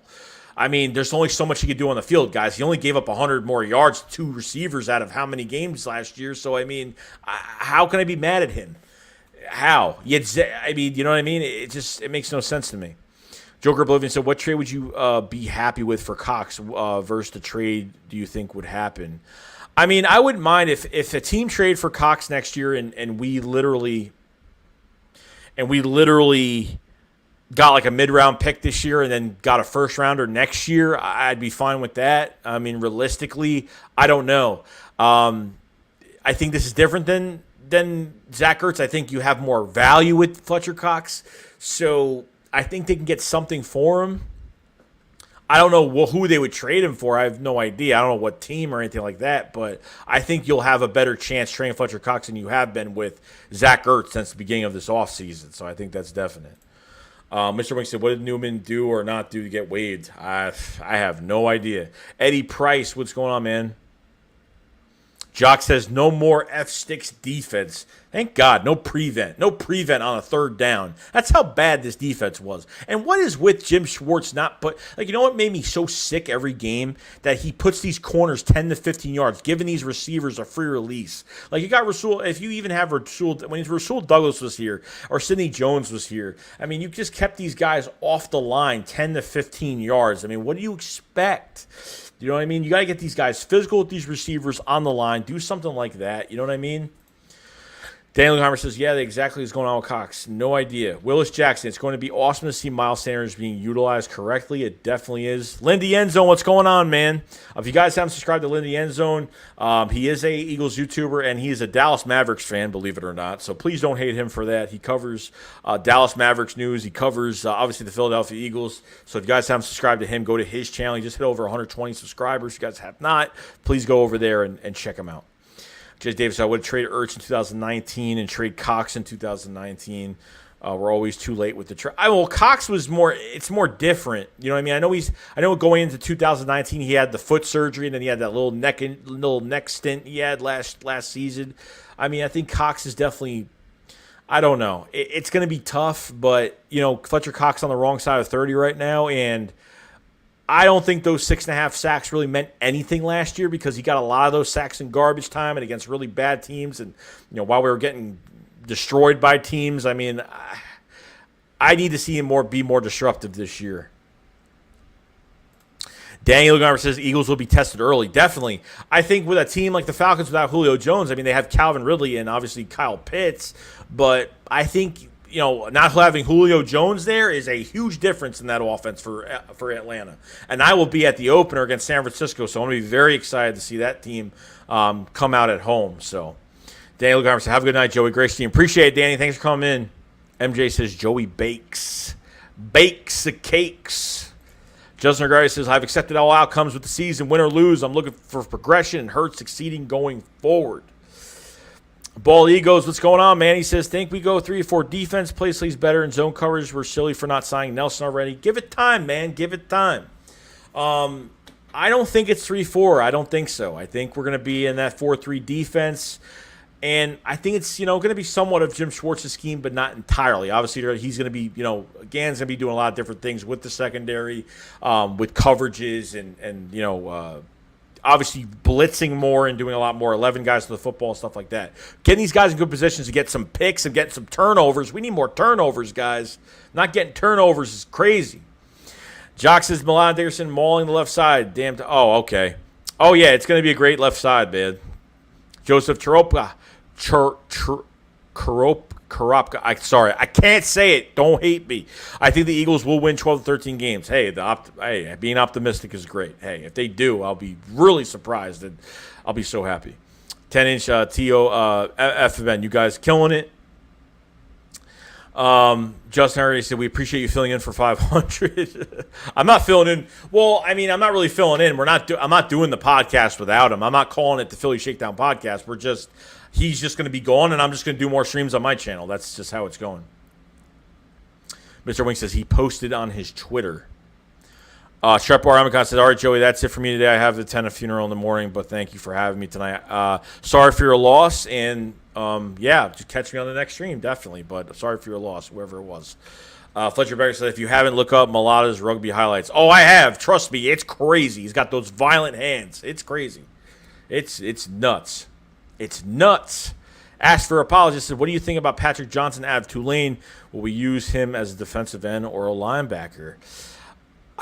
I think Patrick Johnson stays at linebacker. A lot of people like Patrick Johnson, big sleeper in this draft board that when we got him. So I think it's going to be a nice competition. I mean, some people say he is a project for next year, but I think he makes some noise this year. We'll see, but a lot of competition at linebacker. FMN Brad said KJ sees the Eagles signing good defensive players. He's going to want to come. KJ Wright, I mean, I wouldn't mind it. Can he play zone? Not really. Is his coverage great? Not really. Can he blitz? Yeah, sure. Good against the run, yeah, sure. I mean, some good things there with him, but I mean, I don't think he's coverage, but he is a vet, which we don't have. Kevin says maybe all those injury-riddled seasons, the last few seasons, wasn't the fault of our medical staff. Maybe it was Dougie P's preparation for players. Hearing about his practices, overworking players sometimes, or maybe they were soft practices. They weren't going hard enough to where they weren't getting enough physicality all week, and obviously get bruised up during games. And, so I don't know if it's one or the other. I have no idea. Somebody remind me because I have no clue. Okay. AJ Buck says, why did we let Jamie Newman go? I wish I had the answer, bro. I wish. Ref Taco says, what is the injury constraint and snap restriction thing for Josh Sweat?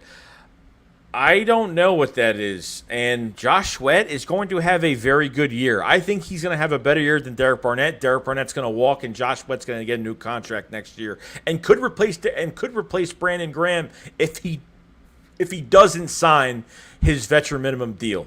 Okay, I don't know what Brandon Graham's going to do after this year, but I guess we'll find out. If he does retire, I think Josh Sweat is. We're still going to draft another pass rusher this year, but I think.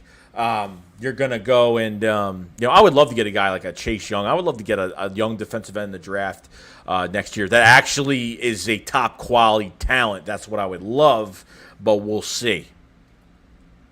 Texas Eagle says, let's go Mavs. Oh, another Mavs fan. Russell Bradshaw, all the energy from the coaches is hyping me up, bro. You and me both. I'm excited. I'm pretty excited about this coaching. Jonathan Gannon's probably the most exciting. I'm sorry. Maybe because we haven't seen enough video on him, but, man, he's got a big voice, and he's got that hoorah attitude, which I love. Cyclone 58 says Teron Jackson could be a huge – I like Teron Jackson, and I like Milton Williams a lot. I'm telling you right now, if Milton Williams becomes a good rotational player – and does, could play better than Fletcher Cox. Who knows? And people are like, oh, my God. People got to stop being so defendant of these veteran players, man, because I'm telling you, sometimes these guys dip in seasons, and it could happen. Teron Jackson, I think they're rebuilding this defensive line, guys. They drafted 3 defensive linemen. I was kind of shocked at that. Maybe one, maybe not just 2, but they drafted 3 guys, which is kind of crazy. Fletcher Beggar says Joshua is going to take Derek Barnett's spot this year. He could. We're going to see that depth chart. We're going to see how they obviously recycle in games, how they go back and forth. We'll see what happens. Ref Tyler says, go to Steven Nelson's YouTube channel and comparing. He only has 500 subs. You can easily persuade by that. I actually went on his channel. So Philly the podcast. Shout out to Joe Castro. Subscribe to his channel. He actually is trying to interview him. So I went on there. And Joe Castro was telling everybody to pretty much subscribe. Not subscribe, to go to Steven Nelson's channel and try to get that interview. And I went on his channel and said, yo, do me a favor. Go to Philly the podcast. Try to get an interview with him. So I tried. As long as I try, it's all that matters. Jock Dog said they should use Mulata as fullback for short yardage. They could do that. Eagles fan for life wants, is Jacoby Stevens a linebacker or a safety? I think he could be a moving piece. I think he could. Do I think he's going to shock anybody this year? I don't know. He needs a little bit of work. I'm just not sure that it's all there right now, but I think later on, I think it will be. Justin Hardy said Patrick Johnson going to be solid like Edwards. I hope so, because I like TJ Edwards. I really do. Corey Williams is just with some buddies that are Giants and Cowboys fans calling me delusional because I say we're going to have more than 6 wins. Can't wait for this league to find out about this young squad. I can't wait to prove everybody wrong this year. I don't know why they laugh so much. They laugh because we have a new coaching staff, new quarterback. They think we're done. They should be more fearful we don't have Wentz, or we don't have Wentz this year, because when we had Wentz, it seemed like we were getting dumped on. You know what I mean? Because obviously always injured, and then obviously not playing well last year, and with a new quarterback with a lot of poise and determination, and you drafted a really good receiver that complements Jalen Reagor, obviously Devontae Smith, and you got something special with this team this year. I think it's going to surprise everybody. Just let them keep talking, bro. Let them keep talking. Robert Gravino says, which defensive rookie are you most excited about? Defensive rookie? I'm really excited about Milton Williams this year. 100%. He's got that short area quickness, explosiveness off the line. People are like, "Oh, he's got short arms." I'm like, who cares? Who cares? People got to stop being picky. If you could play, his analytics are off the chart, obviously, and hoping he does well. Obviously, going to learn a lot from Fletcher Cox, so very excited about that, and Javon Hargrave as well. So Milton Williams is my defensive guy I'm really looking at. Noah Five said, who do you think we should do next year with the 3 first-round picks? I don't know. I have to watch. We got to see how this team does this year. We got to see who we trade, who we release. We got to see more of what happens next year. I'm thinking take one of those first-round picks and either trade that for more picks for 2023, or you trade one of those first-round picks and get a real big need and go to it and trade that first-round pick to a team for a young player that you want to pay at a certain position. I think that's what they should do. Either or, I think that would be great. Cyclone 58 said we better extend Eric Wilson if he starts to ball out before the season ends. Steven, actually, Eric Wilson is probably my defensive player this year that's going to ball out. And it sucks that he's on a 1-year deal. It really does. I wish he wasn't. I wish there was a lot more to it than that. So I'm hoping Eric Wilson, I hope he works out, and if he does, and he's still young, and he's young, and he's on a 1-year deal, it's horrible. It's horrible to think that, but if he wants to come back, he might have the heart to come back here. Who knows? Big Kev Rose 7 says, I can't wait to see Mulata win the left tackle spot in training camp. Me neither, man. I'm pumped for it. Joseph Krog says, I think Wentz gave up. Oh, 100% he gave up. If someone thinks that he didn't give up, he gave up. Trust me. Trust me. Football 204 Shake Squad assemble. What's going on, man? Richie MC says milkshakes. What do you think? Milkshakes. Who do you think your partner in crime will follow more outside of Philly, Kwity Paye, or of JOK?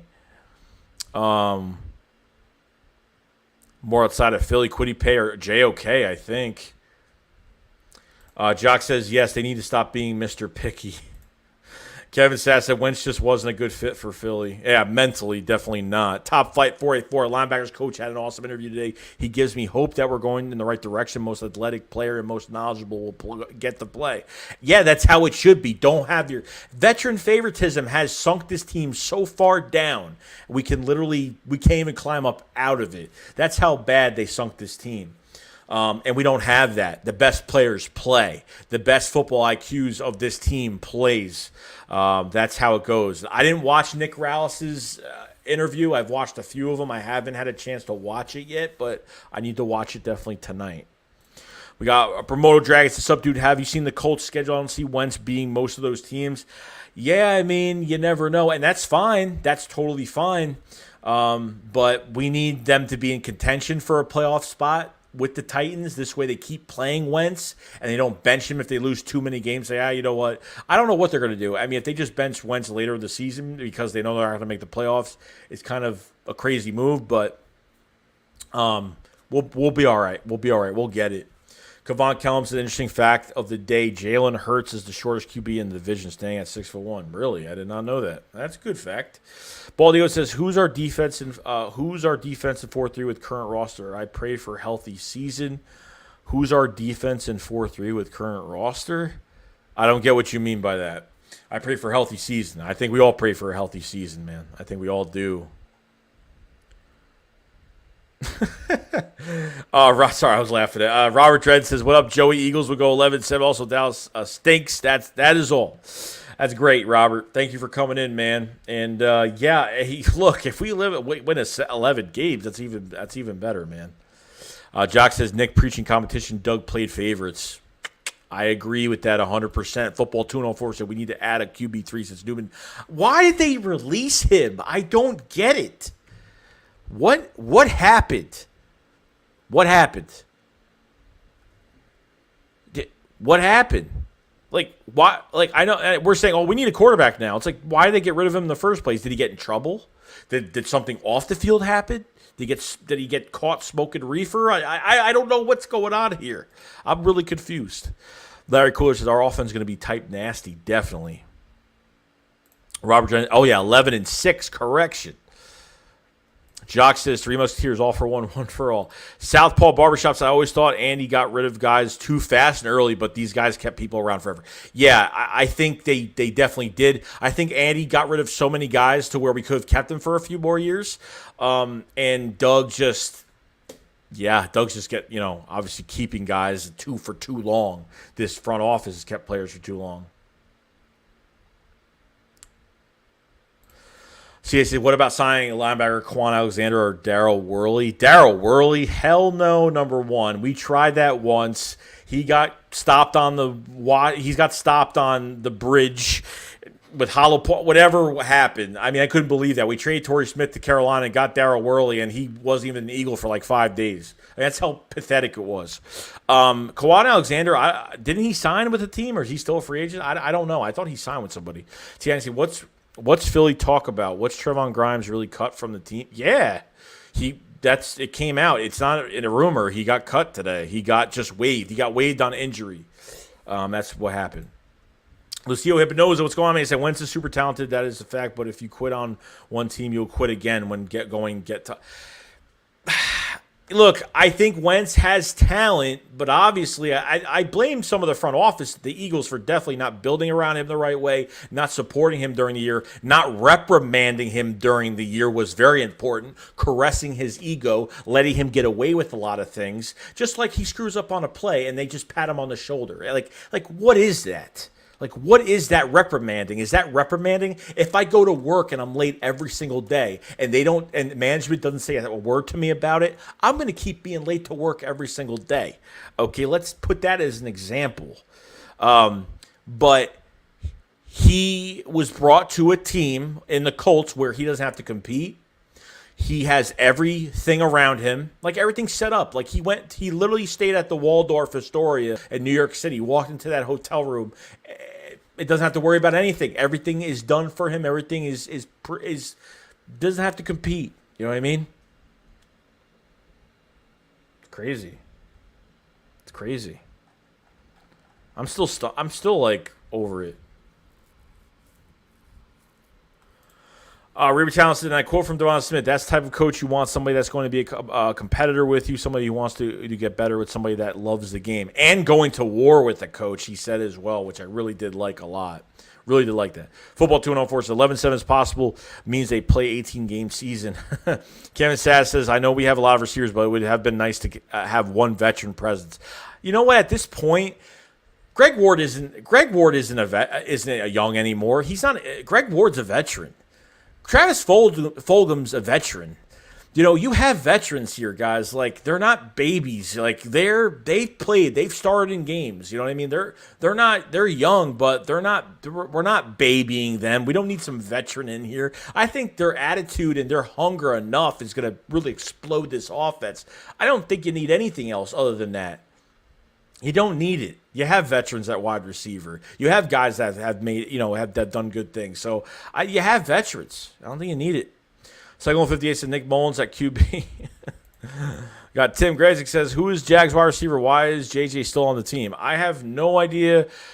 The Jags wide receiver, his name is, I have it right here. It is Michael Walker. I haven't searched anything on him, so there will be a video out tomorrow on this. I have no idea. Your guess is as good as mine.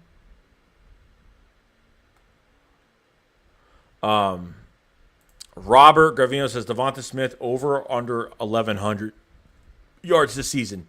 I think he could be below 11. I think he can get over 1,000 yards and call. I think this football is going to be widely produced to everybody. I think everyone's going to get a shot at the football this year. But he could, but it's hard for me to tell. But I think he could smoothly get over 1,000 easily this year. Richie MC, still remember the draft night and the two with Kwity Paye, Fear, and the JOK Hope. Epic. Yeah, man. The reaction was great. Kwity Paye. My God. Kevon Kellum says, I want Newman to beat out Flacco for quarterback too. I think everybody does. Ref Taco says, Colts could honestly miss the playoffs. I have them losing to the Bills, Rams, Seahawks, Ravens, Dolphins, Patriots, 49ers, Titans twice. That's 8-9. That's 14-18 pick. That's good. That's really good. I don't mind that at all. I think Miami will be a bad team. The Patriots, I think they could win against the Patriots. The Patriots have some. They went out and got some weapons this year. Like they look more equipped, but obviously I don't trust Cam Newton in that offense. But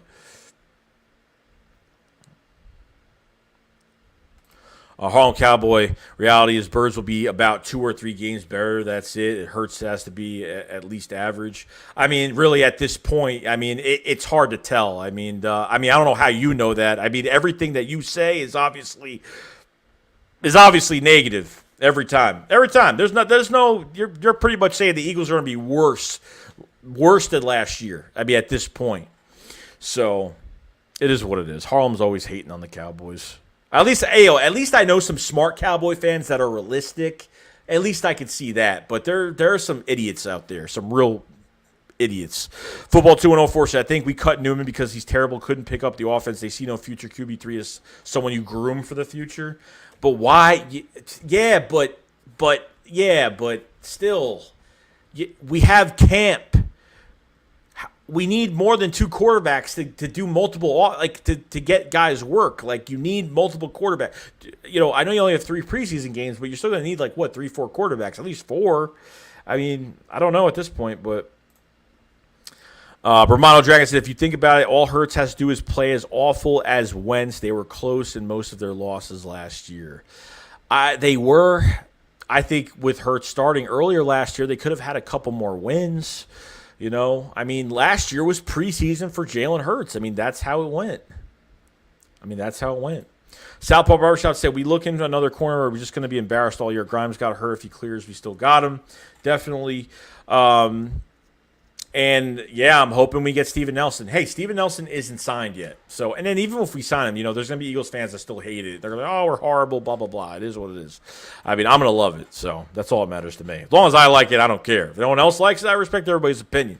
Flyos5, PCA5 says, wow, Nuggets are just blowing out 123-78. Let's go, Flyos 5. Damn, that's crazy. Full 204. They cut Trevon Grimes and signed Michael Walker from Jacksonville. I have no idea about that. I have no idea about that player. I have no idea. T.I. said that could have been our biggest receiver, man. The man is 6'4", like Jesus.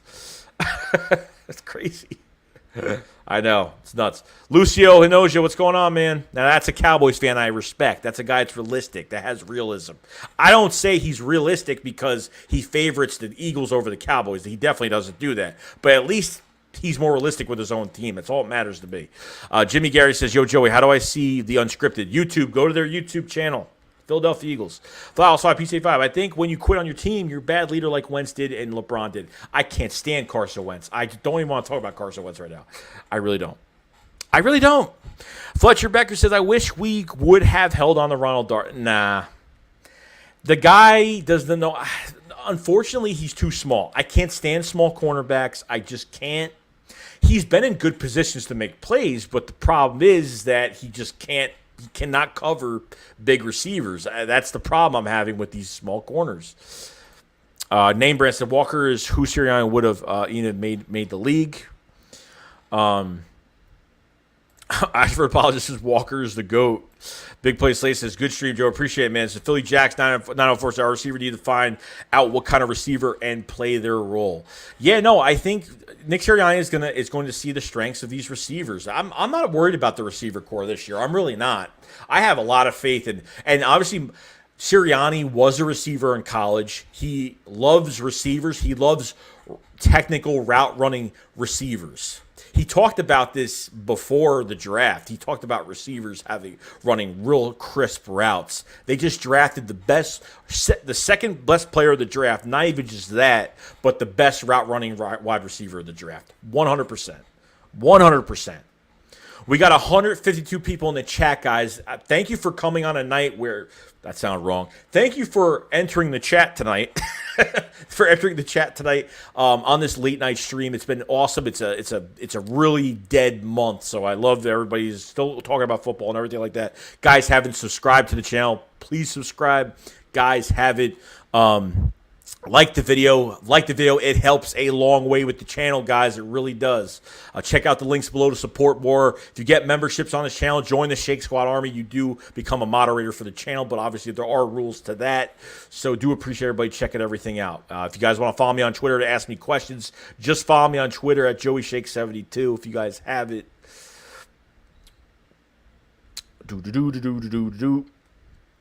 Rich MC, if Newman did test positive for illegal substance for the first time, is private. It could, yeah, it is private, but it could leak out. It could leak out. You know what I mean? So, Files 5P says, everyone smash that like button. Shake Squad up. Appreciate it, man. Smash the like button, guys. If you guys haven't, it really helps the channel out a whole lot. Trust me. Ernesto said, get on him, Joey. Well, it's true. Philly Jack's down for who is your best deep threat? Who is the best route runner? Who is the best catch and traffic jump ball catcher? Best blocking receiver? Blocking, I don't know about Devontae Smith too much. I know best route runner is Devontae Smith. Best deep threat is definitely going to be Devontae Smith. I think at the end of the day, I think he fits all the categories there. Baldio says our defense kept games closer last year. Harlem Cowboy says, do you agree Hurts has to be a lot better than Devontae Smith to have a good season? Look, like, he's got to play good for – I mean, it's balanced either way. Like, the quarterback has to play well for the receivers to look good. The receiver has to look good for the quarterback to look good. You know what I mean? Like, if the quarterback throws a screen pass or a bubble screen, like – obviously that pass has to be spot on, but the receiver has to do all the work. So I think it's balanced out. It's hand in hand. You know, of course Hurts has to look good, because if he doesn't look good, your wide receivers are not going to produce in your offense. I mean, that's the way it is. You know what I mean?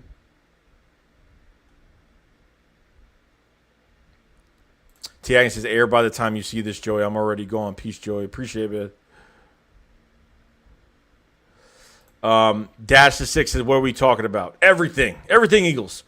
Atherapologist said, this has been a great stream. Appreciate you keeping us Bird fans entertained. Of course, bro, always here. And obviously, we're going to be doing more streams. With this month, the way it's going, we're going to be doing a lot more streams. You know, we'll have videos. We'll definitely have videos, but we're definitely going to have more streams, 100%. CA said, newly added wide receiver Michael Walker was mainly used Jacksonville as a return man, especially he spent most of his time on IR practice squad in 2020. So that's not great. That's not great news. Robert Gravino, well, I never heard his name, so I guess I should expect that. Robert Gravino says, are you on the Eagles message board? I don't know what that is, and probably not. Probably not. Most likely not.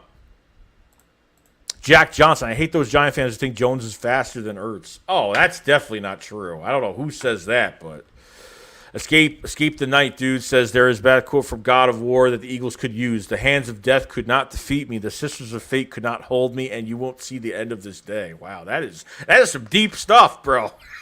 I like it, though. I'm into that dark stuff, so it fits me very well.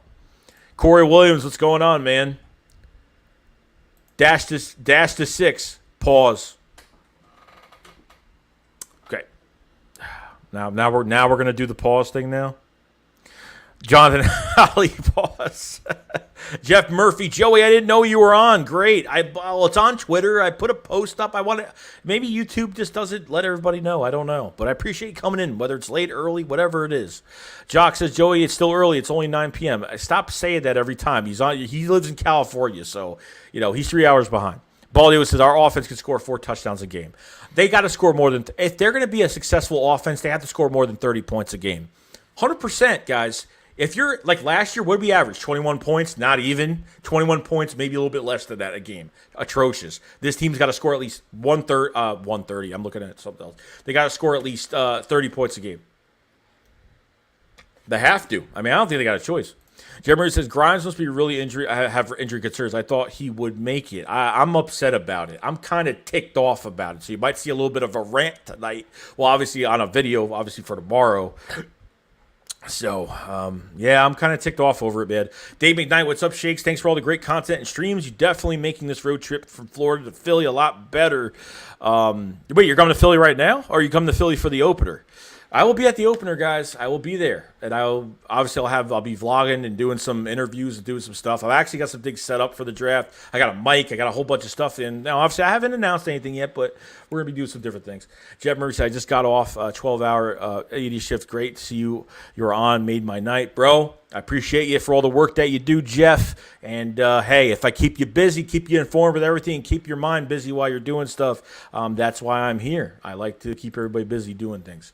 Flawless 5 says, Eagles fans, take one day at a time. Just relax. Let God handle it. Don't worry about tomorrow. Tomorrow's the deal with itself. Just relax. Definitely. And don't look at your phones every 2 seconds. And I say that, and I totally lie because I do that. But I cover the Eagles, so I kind of have to do that. That gives me an excuse to do that every single day. Which is great. Jack Johnson's official. Devonta Smith ran a 5.27. What? 4.27. Oh, I was confused. I was like 5.27. That's horrible. I mean, Jesus, that would have been bad. How many cheeseburgers did he eat before practice? That would have been really bad, guys. But I'm really excited. I'm very excited. But obviously with the like, you're already releasing players already. Like, what is going on right now? I'm really confused. I'm just like, you get rid of a quarterback and Jamie Newman. I don't know, guys. I'm as confused as everybody else is. What's that noise? Jordan Voorhees Oates. I like that name, Voorhees. Daniel Jones is faster because he's running for his life. That is great. Great to know. Jeb Murray says, so if Grimes is gone, who makes the wide receiver spot? We need a big wide receiver. I don't know. I mean, I think you'll have 6 receivers that make this roster. I think they'll keep 6, hopefully 4 running backs if that's the case. And guys, we got to stay healthy. That's just a whole nother thing. You know what I mean? User 455 says, dude, Eagles need to make a Slim Reaper shirt. I hope they do. I really hope they do. Torville says, did Newman and Grimes sleep in the meetings? They could have. I don't know. Mansa Musa Son says somebody could be coming for Ertz. I hope so. I don't care if it's a 7th round pick. I don't care if it's a 7th round pick for like 2024 at this point. I just want my $8.5 million. That's all. That's what I'm looking at. Jack Johnson, how many more years until you think the Birds will win another Super Bowl? You know what? I think they can compete next year. As long as they take their foot in the right direction this year, I think they can compete next year. And I think by 2023, they could win a Super Bowl. I don't know. I'm going to say latest 2023 or 2024. But I think by 2023, they could go all the way. Next year, you never know what could happen because they could potentially have 3 first-round picks, 30 to 50 million cap space. So they could fill this roster up with some really good talent. So I'm pretty excited. I'm pretty pumped for it. Arthur Apologist says they didn't keep Grimes because they had faith in the Umbrella Man. You know what? And I know Nick Sirianni has been like working with JJ a lot, and I really hope. And he's not going to make it. It's just a waste of time. Nick, say whatever you got to say to him. Do whatever you got to do with him. He can't play tight end. Stop saying, put him at tight end. That's just no, he doesn't deserve this. Nah. Toughness in Philly, and his mom comes to practice with an umbrella over his head. I mean, when I went to college to play football at Utica, okay? When I went to Utica, there was a guy across the hall. His mom came to his dorm to clean his dorm room every single weekend. I mean, that's how sad this is. That's how sad it is. I used to be like, dude, this guy, his mom comes every weekend to clean his room. He's what, 20 years old, and he has his mom clean. Baffles me till this day. Baffles me. Flyless Fly PC85 says, which non-FC opponents do you think will give the Eagles more trouble this year? Obviously, KC and Tampa are like 2 of the top teams that could give the Eagles trouble, but it's a nice little test. I think it's a really good test for the Eagles to face teams like that. To see, and they're both home games, which is great, because then it's like the Eagles are going to be home, the crowd's going to be behind them, and this team is not going to want to embarrass themselves. This team is going to try to stay, as long as they stay tough in these games, don't get blown out, I don't care, but Nick Sirianni has a whole different shade when he goes to a football game. I'm telling you. It's going to be nuts. Jock says Smith, Rager, Fulgham, Quez, Hightower, Ward. Okay, I like it. Kevin Sass says with Grimes out, Umbrella Man might make. No, he's not. He maybe practice squad. That's as far as he's going. Lamonte Will says now we're stuck with the Umbrella Man. Jeff Murray says Smith is going to light this place up.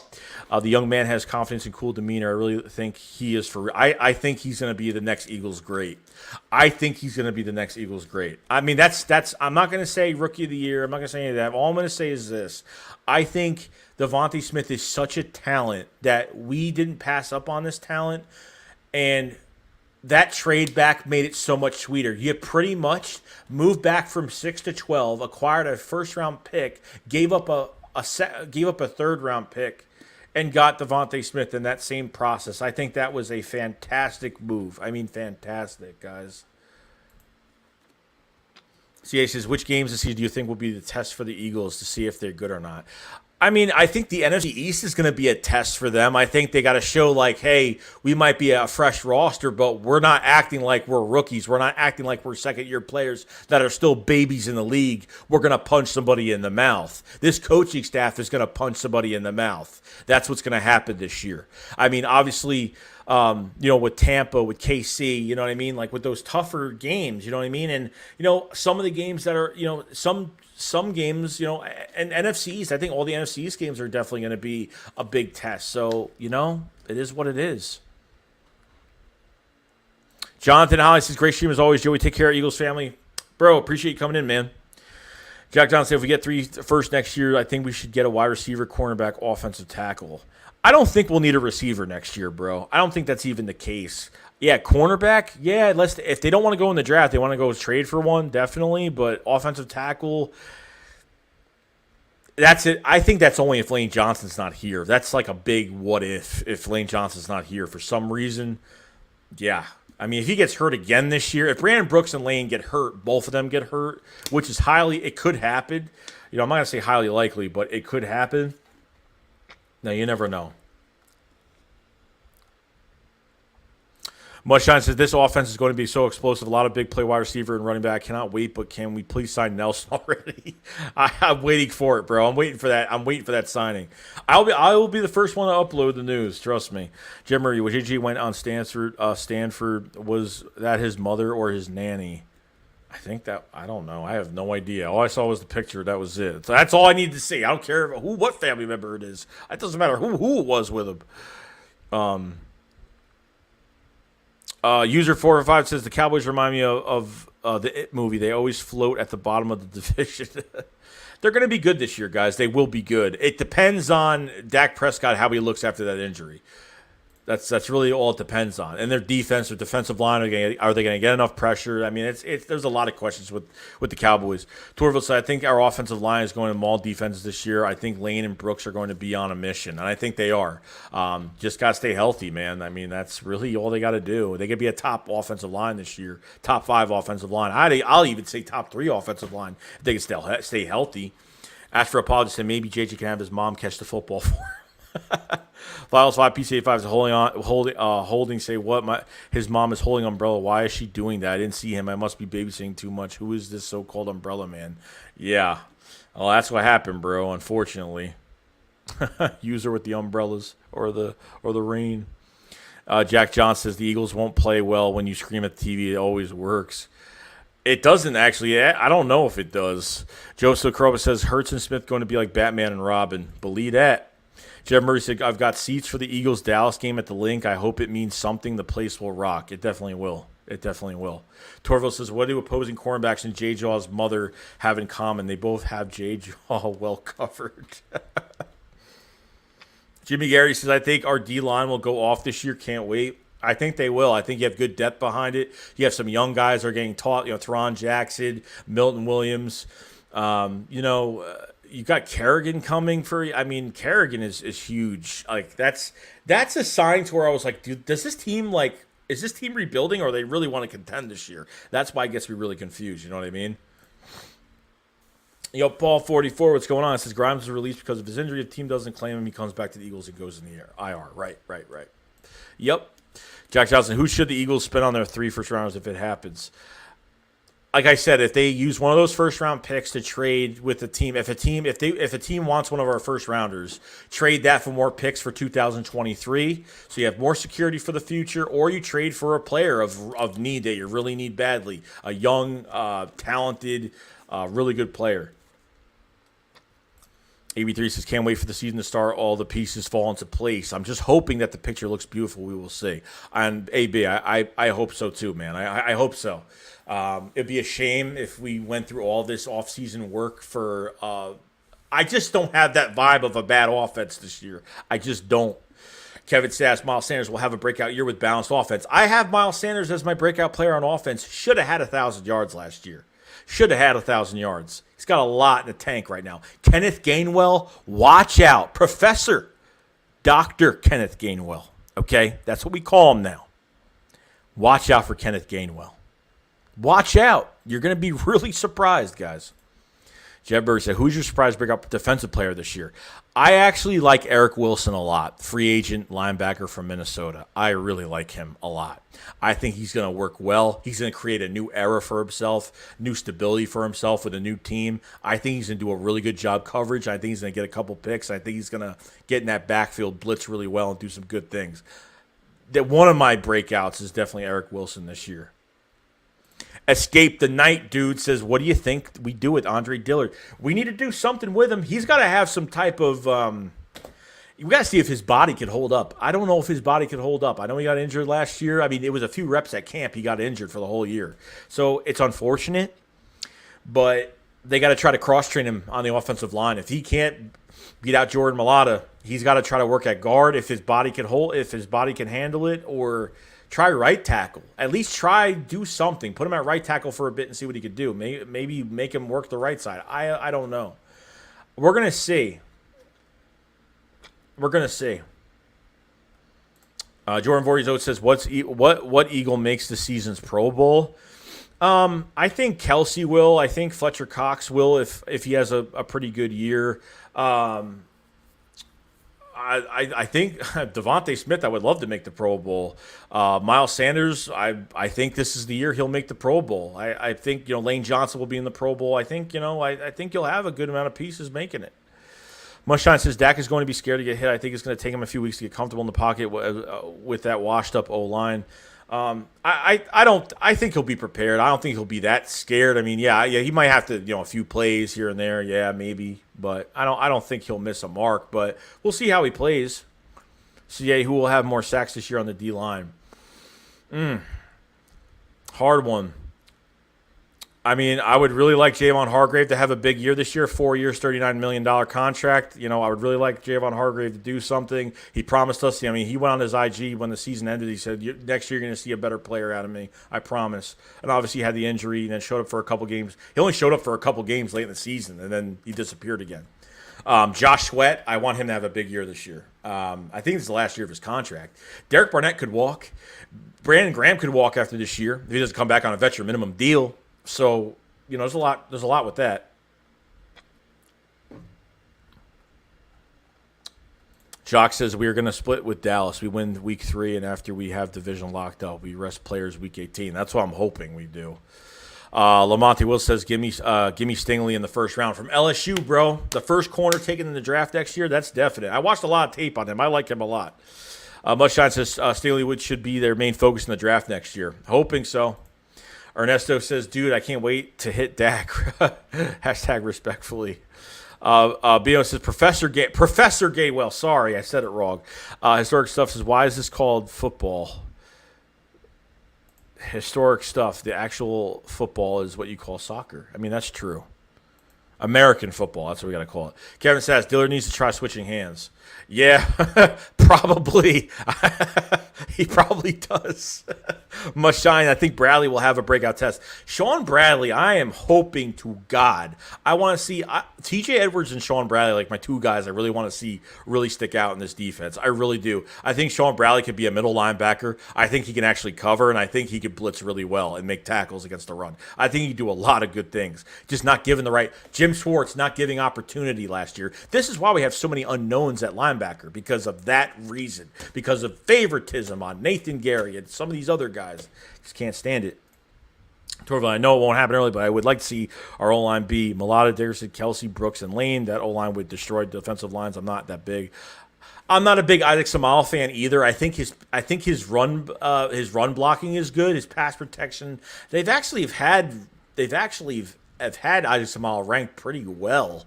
I'm just not a fan of his pass protection. But Dickerson, 6'6", 325, next to. I mean, that's crazy. I mean, it stinks that Kelsey might retire next year. Imagine having Dickerson and Mulata next to each other. Oh my god. Oh, it'd be nuts. It'd be crazy. Jack Johnson, I know the Eagles aren't winning the division. I just want to be better than the Giants. I want to win the division. I think this team could win the division next year. I think they could. I think they can actually surprise us next year. If they do the right things, I think they really could. Big Dubs Only TV said, imagine being an Eagles fan. Go Big Blue. You got Kobe Bryant, man. You got a Philly native right there, bro. You got Kobe Bryant. Come on now. Kobe Bryant's a Philly native, bro. Why do you have him as your profile picture? Jeff Murray said Milton Williams might just be a stud after all. We can only hope. I think he will. I'm having him. I'm going to take a big look at him this year.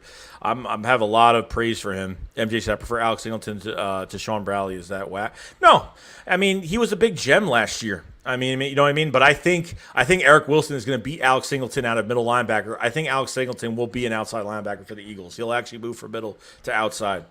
That's what I think. Jeff Murray says, so we waive our third quarterback, but we have Sudfeld for years. Confused. Yeah, well, obviously that was with the old era with Sudfeld. So new era now. Escape the Night Dude said, off top of, have you seen The Night Flyer by Stephen King? I have not. I have not seen it. Alex Samuels, I hate the Wake Forest QB Jamie Newman and Whiteout Grimes were waived. I wanted to keep both of them. I think Flacco has been done. I don't like Flacco at all. I mean, can he take over for a game? Sure, but for anything else, no, not at all. Jack says the Eagles own the Giants. Jebber says Darius is a stud. If healthy, he played 23 consecutive games at Alabama, folks. He could be a difference maker. You know, and that's what confuses me because, look, like with that second round pick, I mean, I was surprised when they drafted him in the second round. But then when me and Philly 500 were streaming and we found out, like, oh, he had an ACL. We're like, okay, he had 2 ACLs. What? And then someone's like, oh, he had 2 knee injuries and 2 ankle injuries. I'm like, wait a second. Why did they draft him? Obviously, they drafted him because of his analytics. They drafted him because of his upside. That's why they drafted him. That's why you have the scout team and you have the analytics team, that fight in that war room to who they want to draft. That's why the Eagles, and I have nothing against the pick. I think where the pick was, I had an issue with, but the player I love, what he could do, I love. But I thought, I don't think he would have lasted to the third round, obviously. But, obviously I wanted a corner or JOK at that point in the second round. CA says, with Jay Stidham on the trademark, do you think Eagles get him with Newman released? I don't know. It's going to be a camp arm, guys. They're keeping 2 quarterbacks on the roster. I just don't get what I don't know why they did this. I really don't.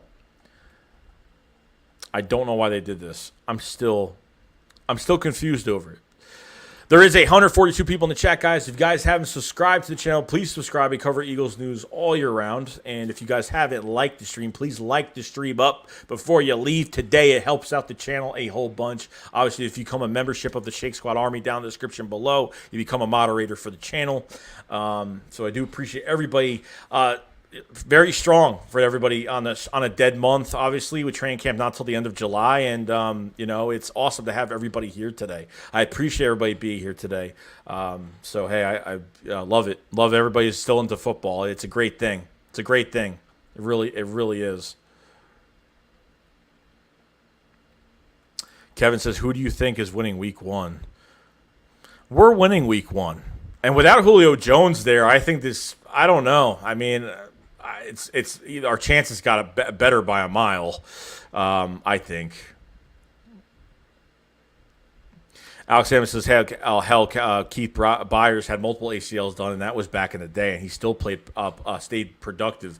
Yeah, I mean, obviously with some players, they do, and then some just don't. Take Alshon Jeffrey, for example. After the Super Bowl, he was pretty much hurt every single – besides like 2018, he was hurt every single year constantly, so – Jock says Dickerson was the player top 50. I thought he was a top 24 player in the draft. I mean, that's what I heard, but you could be right. Jeff Murray said rumors that Newman's mother showed up with an umbrella at Ernesto says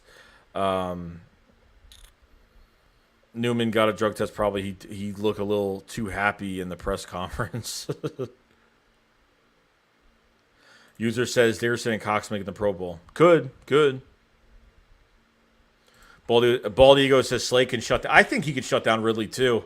I think he can. I don't think he'll do much against him week 1 because Kyle Pitts is going to be the only. I mean, Kyle Pitts is really all you're going to have to worry about that game. You know what I mean? So, yeah, so looking forward to seeing the screen game with Sanders, Gainwell, Smith, Watkins, all could take it to the house. Yeah, 100%. Kenneth Gainwell, I'm Professor Kenneth Gainwell. I could see him. He's that dual threat back that could just do almost. He can catch the ball. He catches the ball fluidly like a receiver. It's obviously, it's really amazing what he could do. I'm really happy about him. I really am. But I think they're going to have a nice, diverse, a really different running back core this year, just because defenses have to prepare for all these different running backs, and it's going to be tough. You know what I mean? Daniel Hill, what's going on? He says, so I have to believe. I have who I believe has the speed and size to keep up with Pitts. Davion, no, probably not. Unless he shows some promise, I don't think so. I think Eric Wilson. I don't know if Singleton could do it. I think Eric Wilson will be that coverage guy. I think he'll be the starting middle linebacker this year that will take that coverage. Mike P, what's going on? Just joined the stream. What did you think of the cut of Grimes? I don't like it. I mean, if it's because of his knee and that's the case, then if he's not going to be back for a while because of that knee procedure, then nothing we could do about it. He's hurt. I mean, he can't play. So I mean, what am I going to do? It's not like he got cut for doing something like bad off field or something like that. It's a totally different story. AK9 says AK this year. Probably not, bro. Probably going to be on practice squad. I don't even know if he's even going to play special teams at this point. I don't think Adrian Killins is going to be anything really, unfortunately. I just don't think it's going to happen. Pablo Gary, what's going on? Says bow down to the GOAT. Bro, I don't like compliments. Just letting you guys know, I don't like compliments. I don't want to be calling anything. I am a fan of the Philadelphia Eagles making videos, and that is it, but I appreciate the compliment. And Pablo Gary does have a YouTube channel. He just passed over 200 subscribers. Guys, haven't gone to his channel. I usually try to attend his streams as much as possible. He did stream tonight, so go over there to his channel. Sub him up.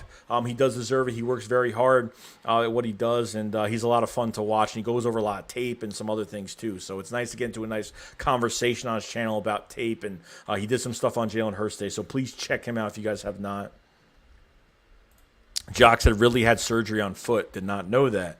Kevin says Howie must be calculating the cornbread again. Alexander says y'all be safe and good night with most high blessings. Peace. Alex, appreciate you coming in, man. Evil Eagle says, was watching highlights of Smith. Wow, this guy could be the best wide receiver the Eagles ever had. I think he could. I think he'll be the next great. I think he could be. I think he'll be the best next thing since we've had Deshaun Jackson or Jeremy Mack. I mean, our last 1,000-yard receiver was Jeremy Maclin back in 2014. I think he was a 1,000-yard receiver. I think that was the last time we had 1,000 yards. I mean, that's sad, guys. I mean, that's really sad. But, it is what it is. Torval said, I think we would have put a safety on Pitts, not a linebacker. You could, because he could get by. He's tough. He can make those very impossible catches. These guys' catch rate is fantastic, man. I want Kyle Pitts a lot. But I didn't think they would make a move like this. I didn't think they were going to make a move for Devontae Smith. Did not think it was going to happen. Jim Murray said, do you think Professor Gainwell is better than Sanders? I think he's better than Boston Scott. This is why, is Miles Sanders going to get a new contract, in a couple years? I don't know. I'm not sure. You know what I mean? I'm really not sure if Miles Sanders if Miles Sanders is expendable for the Eagles, Kenneth Gainwell could be your new back that could do almost anything on the field. Could do anything you want him to do. He can line up as a receiver, catch balls out of the backfield, catch footballs like a receiver. His blocking has probably been the only thing that's His pass blocking has been suspect a little bit, just a little bit. But he's I mean they had footage of him putting Micah Parsons on his butt. If you didn't see that clip from Kenneth Gainwell, which is crazy, but I think he's going to be a huge factor this season. Let me tell you. Richie MC says, "Say it ain't so, Joey. No big QB trade is coming. No Jimmy G." Oh man. Ernesto, do you see the size of the cast on Grimes' leg? It was massive. Yeah, someone sent me a picture of that on Twitter. I might have to go look at that.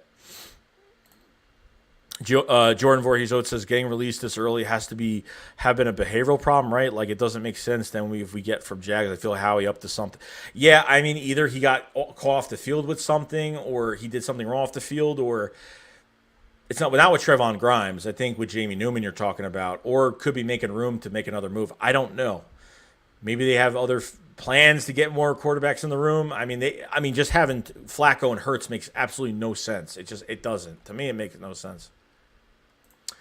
Dirty STH263 said, "What do you think about Hakeem Butler?" Hakeem Butler, I mean, just never really had a chance. We had one rep in the end zone that was overthrown. I mean, I gotta see more. There's really not much on him that I could say that is promising. As for apologists, Eagles and Falcons have become a pretty good out of the division rival. It seems like we play them every season. Yeah, you know what? I think usually when we go to Atlanta we do lose, but I don't believe in that trap game stuff like everyone else does. But I think I don't care if Julio Jones was there or not. I think this team can still win. But Richie MC said, "Where's Alshon Jeffrey? He's still in the locker room." Nah, he's he's a free agent. Fly for him, fly. Jeremy Maclin was a beast. Yes, he was. Jeff Murray says Smith reminds me of Marvin Harrison. That's what a lot of people are saying. That's really nice to say too. Daniel Hill says Michael Jacquet, cornerback 2, is something that could be really good or bad. I don't know about that. I think Jacquet is not great. He's not bad. He's just like average, but it's not enough. It's just not enough. I thought during that Cardinals game he actually played very well against D-Hop. I think most part he played pretty well. Gave up some yards here and there, but he actually played pretty well. And then when you go to that Cowboys game, he tripped on his own ankles. He broke his own ankles pretty much. Jacquet got destroyed that game. So, Rich MC, where's Alshon Jeffrey? He's still in the locker room. Jay Anderson would tell us. Josina Anderson would tell us. Mike P, you think we sign one more QB before? We should be signing 2 more QBs. Just camp arms. Cheap little nothing deals. So. And Mike, I have no idea. It could be anybody that we don't know of. It could be just a guy from another practice squad. Just somebody. You never know.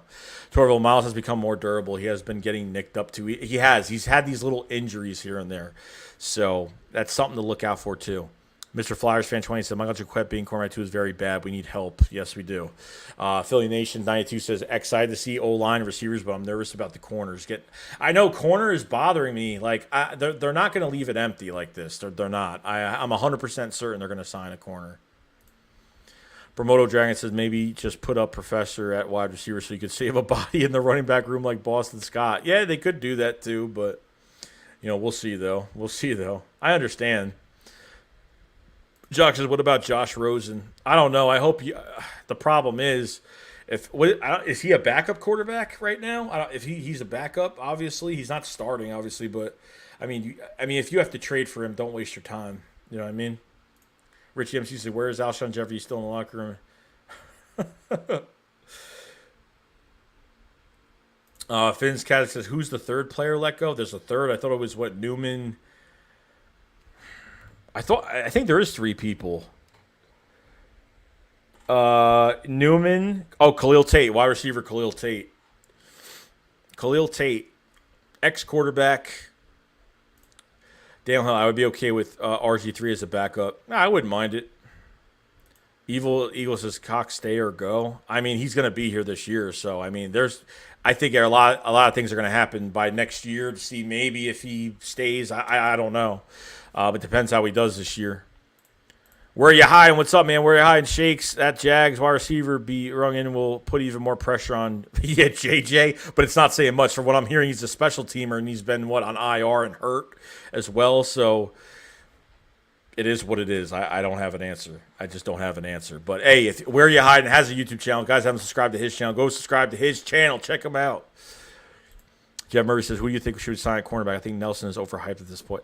I don't think it's overhyped. He's solid. He's not bad. I mean, Jeff, he's not bad. He's just because he's so late in free agency doesn't mean he's bad. Like he was, the Steelers were trying to trade him at one point, and then they said, they couldn't get any trade, and he was a big cap number for the Steelers, so they let him go.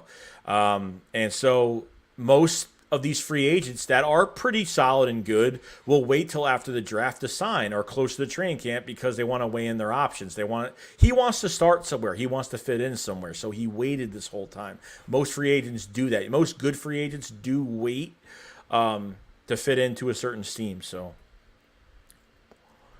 Birdman, what's going on, bro? What's up, Joey? Great show, man. Appreciate it, bro. If you guys haven't subscribed to the Birdman, please. He's a West Coast Eagles fan that puts a little bit of a show for you. He's very, very funny, entertaining. Go to his channel, sub him up as well if you guys have not. I want to get a lot of guys on the channel soon. 500 is not going to be with us for another 2 weeks for the Philly Shakedown podcast, so I'm going to be doing more live streams, definitely. So. Dry STH 263. Why haven't they signed Dickerson yet? I don't think they have enough cap. They have 2 million, 3 million left. They don't have a lot of cap space right now. They don't. I mean, I don't know what the deal is going to look like, but as a second round pick, could be pretty good, but we'll see though. Jock says RG3 can get a vengeance on Washington if we bring him in. Yeah, definitely. I mean, that's definite. But I think, and going back to Dickerson, I think he's going to be a future piece for this team. So this contract is pretty important for them to figure out. So we'll see. Where You Hiding says, "Thank you, Shakes. You're goated." Man, I'm not goated, bro. I just like to support everybody. So just like the Richie MC with the super chat, up late with Joey Shakes, the late night stream. We love it. I'm glad everybody's here, man. There is 132 people in the chat, guys. Guys haven't subscribed to the channel. Please subscribe. If you guys have not, we do Eagles content all year round. Live streams, videos, 2 videos pretty much uploaded every single morning, so you guys don't really miss anything. And obviously, we have the Philly Shakedown podcast with Philly 500 every single Saturday at 9 p.m. Eastern. We're not going to be doing it this week or probably the next 2 weeks, next week and the week after, because Philly 500 is on vacation. So we're going to be doing some other things on this channel, do more live stream stuff like that. So guys, like the video if you guys have it before you leave today. It helps out the channel a lot. So appreciate it. I can't talk today. I have a problem. I have an issue. So. I have an issue, guys. Okay. I didn't have the stream up on my phone. Robert Green says we can probably afford to sign I can't probably afford to sign 3 high first rounders when their rookie deals are up at the same time. But I bet we trade up or trade for a player. Oh, 100%. One of those first round picks is definitely going to be a trade, or another team will trade with us for picks for 2023. I would mind trading for picks for 2023. I really wouldn't. I mean, you're just securing your future even more. Why not get more picks for the year after? You know what I mean? More picks are better for us. You know what I mean? Jeff Murphy says, I'm kind of new at this. How do you get the Eagles content providers that come on here? I just, on StreamYard, I pretty much invite them on. I just send them the link and they just click on it and that's it, really. But that's pretty much it. R.R. Rosen 85 says, Steven Nelson, I'm still waiting, bro. You're waiting as well as I am. KCA says, do you think Zach McPherson is cornerback too if you do sign Nelson or sign a veteran? If we don't, yeah, I say McPherson would be that guy. I mean, I don't really trust anybody else, but McPherson could be thrown into the mix and see what he does week 1, and maybe just see how he does in preseason first. See if he's kind of ready. We'll see though. Joseph Karopa says we should wait to draft Dickerson until the 3rd round so we could draft JOK. And it's not even that. I would have liked to draft Asante Samuel Jr., at least a cornerback or one of those 2 cornerbacks from Georgia as well in the 2nd round. I would have grabbed one of those 2 guys as well. So it's hard for me to the Dickerson pick is good. Where they picked him, I didn't like. He probably wouldn't have lasted to the 3rd round. So I don't know. If he did, then maybe. But I guess the Eagles said, I don't think he's going to last. He was supposed to be a top 25 pick in this draft. So you got good value out of that pick, but he's just got to stay healthy and just go, man. Jeb Murphy says, if Hurts is for real, we are a great position. I think if Hurts plays well, we don't have to draft a quarterback next year. We don't have to try to trade for Deshaun Watson, even though he wants to try to go to Denver. I mean, that's, I guess, his destination. Ooh, that's cool. It is green, so that's why it's doing that.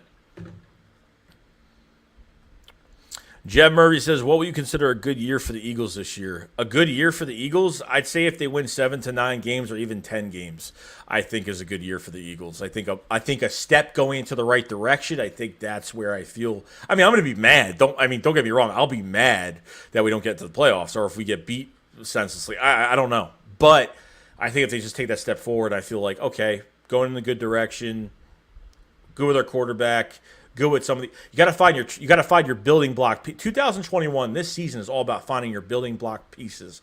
Let these coaches develop, find your building block pieces, and then go from there. Then you'll see the dead weight, see who's not playing well. A trade next year might happen for some of these veterans. You never know. And just give it time, really. Torville, so we might have to look for a next Vince Papale cornerback. People off the streets can audition for cornerback. Imagine if they did that. 10-inch of FMN says Coach Sirianni could be more physical than Doug. Yeah. Kevin says Hurts will ball out this year. I'm hoping so, man. Ryan says Hurts will have 32 touchdowns, 12 pick, calling it. Devontae gets 9. Bold take. Look, like I think I think he'll have a really good year this year. I think Hurts will have a good year. He'll connect to these wide receivers very well. He's going to be underestimated this year. He's going to come out tough. He's going to come out swinging. He's going to bring some swag to this offense. I think it's going to be really cool. I'm excited for it. I really am. I'm pumped about this season. I mean, I don't know what you guys think, but I do the eye test. I'm more of an eye test. I watch film on things. Like I do watch full, not highlights, but full films on players.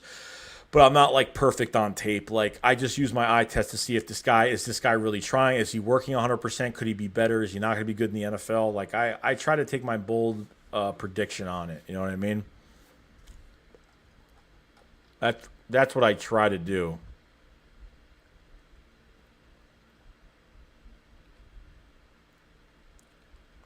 Evil Eagle says, what do you think about the new defensive coordinator?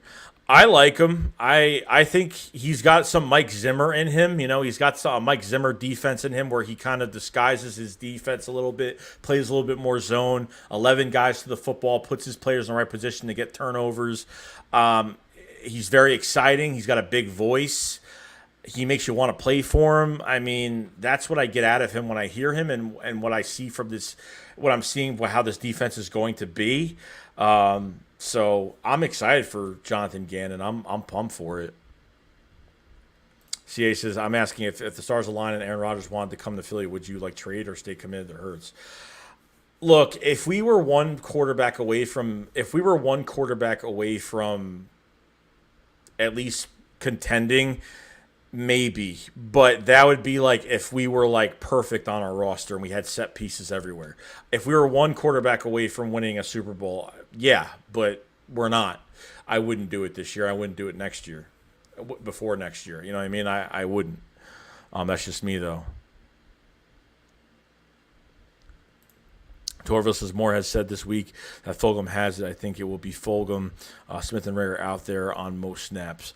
Jock says Dallas trade for Nick Foles. Really, Jock? Sorry, I had to think about that for a second. Jordan Voorhees Oates says, I feel like we have a strong corners scheme that is always bad, and where's LeBlanc? He can't be gone. He is a free agent, unfortunately. He is not on the team right now. Hirak Shakal says, Hurts ain't the answer, man. He can't throw the football. All he does is run like Lamar Jackson. Well, if you could take 4 games out of last year and say that's all he does, you got to give him more time. I mean, 4 games is not enough. If he just ran with the football and he started and to say Carson Wentz got benched by week 4, week 5, and he took over the whole season, then I could believe it, but I don't believe that for a fact. Yeah, he's got to be more consistent in the pocket. That's definite. He made mistakes last year. If anyone thought Jalen Hurts was going to come in and be perfect, then you're out of your mind. But he did struggle. Like those games were his preseason games last year. I mean, that's how it was. Astro Apologist says, pray we beat the Falcons and Dallas loses to the Bucks. Great way to start the season. Yeah, that'd be fantastic. I would love it. Jebber says, Smith sets the tone for the wide receiver this year. There's a reason he won the Heisman. After almost 3 decades for wide receivers, he will be a generational wide receiver, and we got him. Has the Eagles ever drafted a Heisman Trophy winner? No, right? This is the first time they drafted a Heisman Trophy winner. I mean, unless it's back in the day when I had, if there were Heisman trophies back in the 80s or the 70s, I have no idea. But Darby said, what is the percentage of Howie keeping his job after the season? I mean, if the Eagles have a good season, if the rookies are producing, and I mean, Howie Roseman is going to run out of, I mean, there's no way.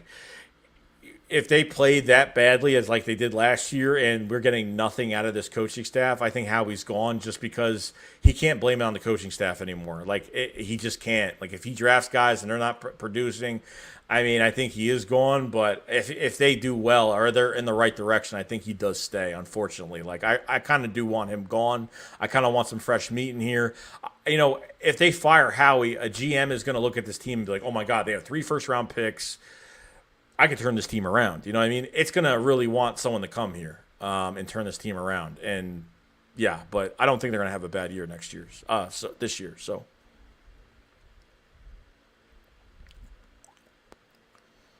Robert Gravino says, Hurts had no weapons and the O-line was on a tanking team with bad coaching, very poor sample size. 100%. I agree. I mean, between the offensive line and Hurts just being a rookie and just like, I don't know what you guys expected. You know what I mean? Like, he threw picks. He fumbled the ball a few times on his own. On his rollouts, he was throwing across the front of himself. You know what I mean? His rollouts weren't great. His rollout passes where he had to throw that the opposite direction, they weren't good. You know what I mean? Like, there was things he needs to work on, but he didn't have an off season last year. None of these guys had an off season last year, and we know why.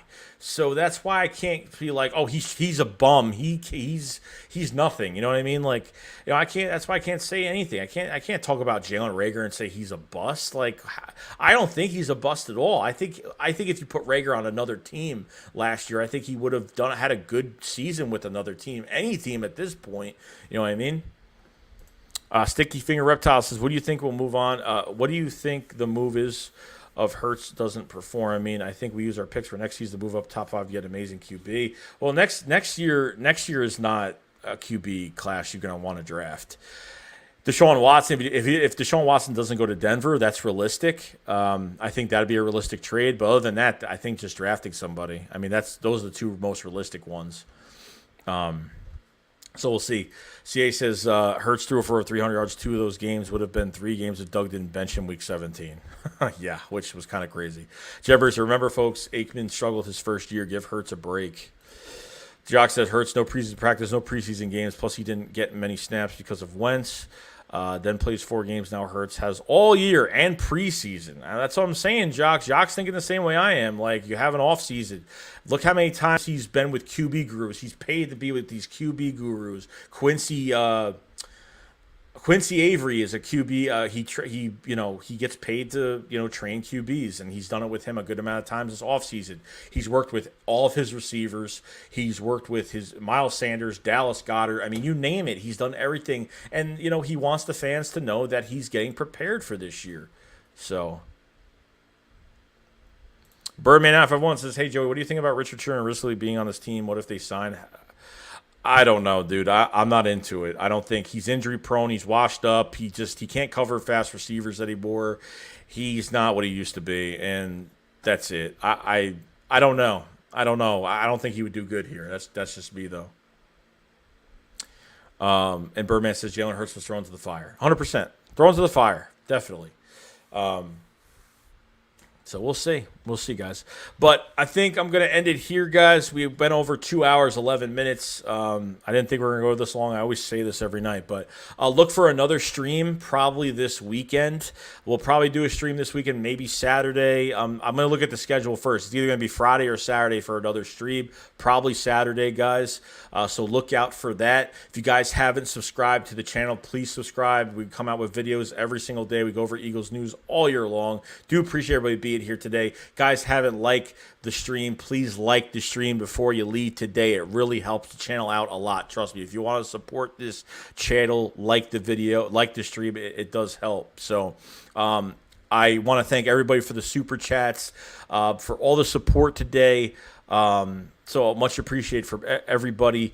No problem, Robert. Thanks, Joey. Subscribe and like, bro. Appreciate it. CA, great job tonight. Shakes, peace out. Appreciate it, guys. Like the video, subscribe to the channel, and I will see you guys later, guys. We're gonna do another stream in a couple days, so there are gonna be a lot more streams. The Philly Shakedown podcast, Philly 500 is on vacation right now, so the next 2 weeks we're gonna be doing a lot more streams, and I appreciate everybody being so obviously very interested in football still when it's a dead month. No one's really on talking about the Eagles too much. So I appreciate that. I might have some call-ins. I might do some different things. So I do appreciate everybody being in here. Love all you guys, and I appreciate it. So I will see you guys later. All right, guys. Shake Squad up. Fly. Peace out, guys. Shake Squad. I'll see you guys later. Peace out. Peace.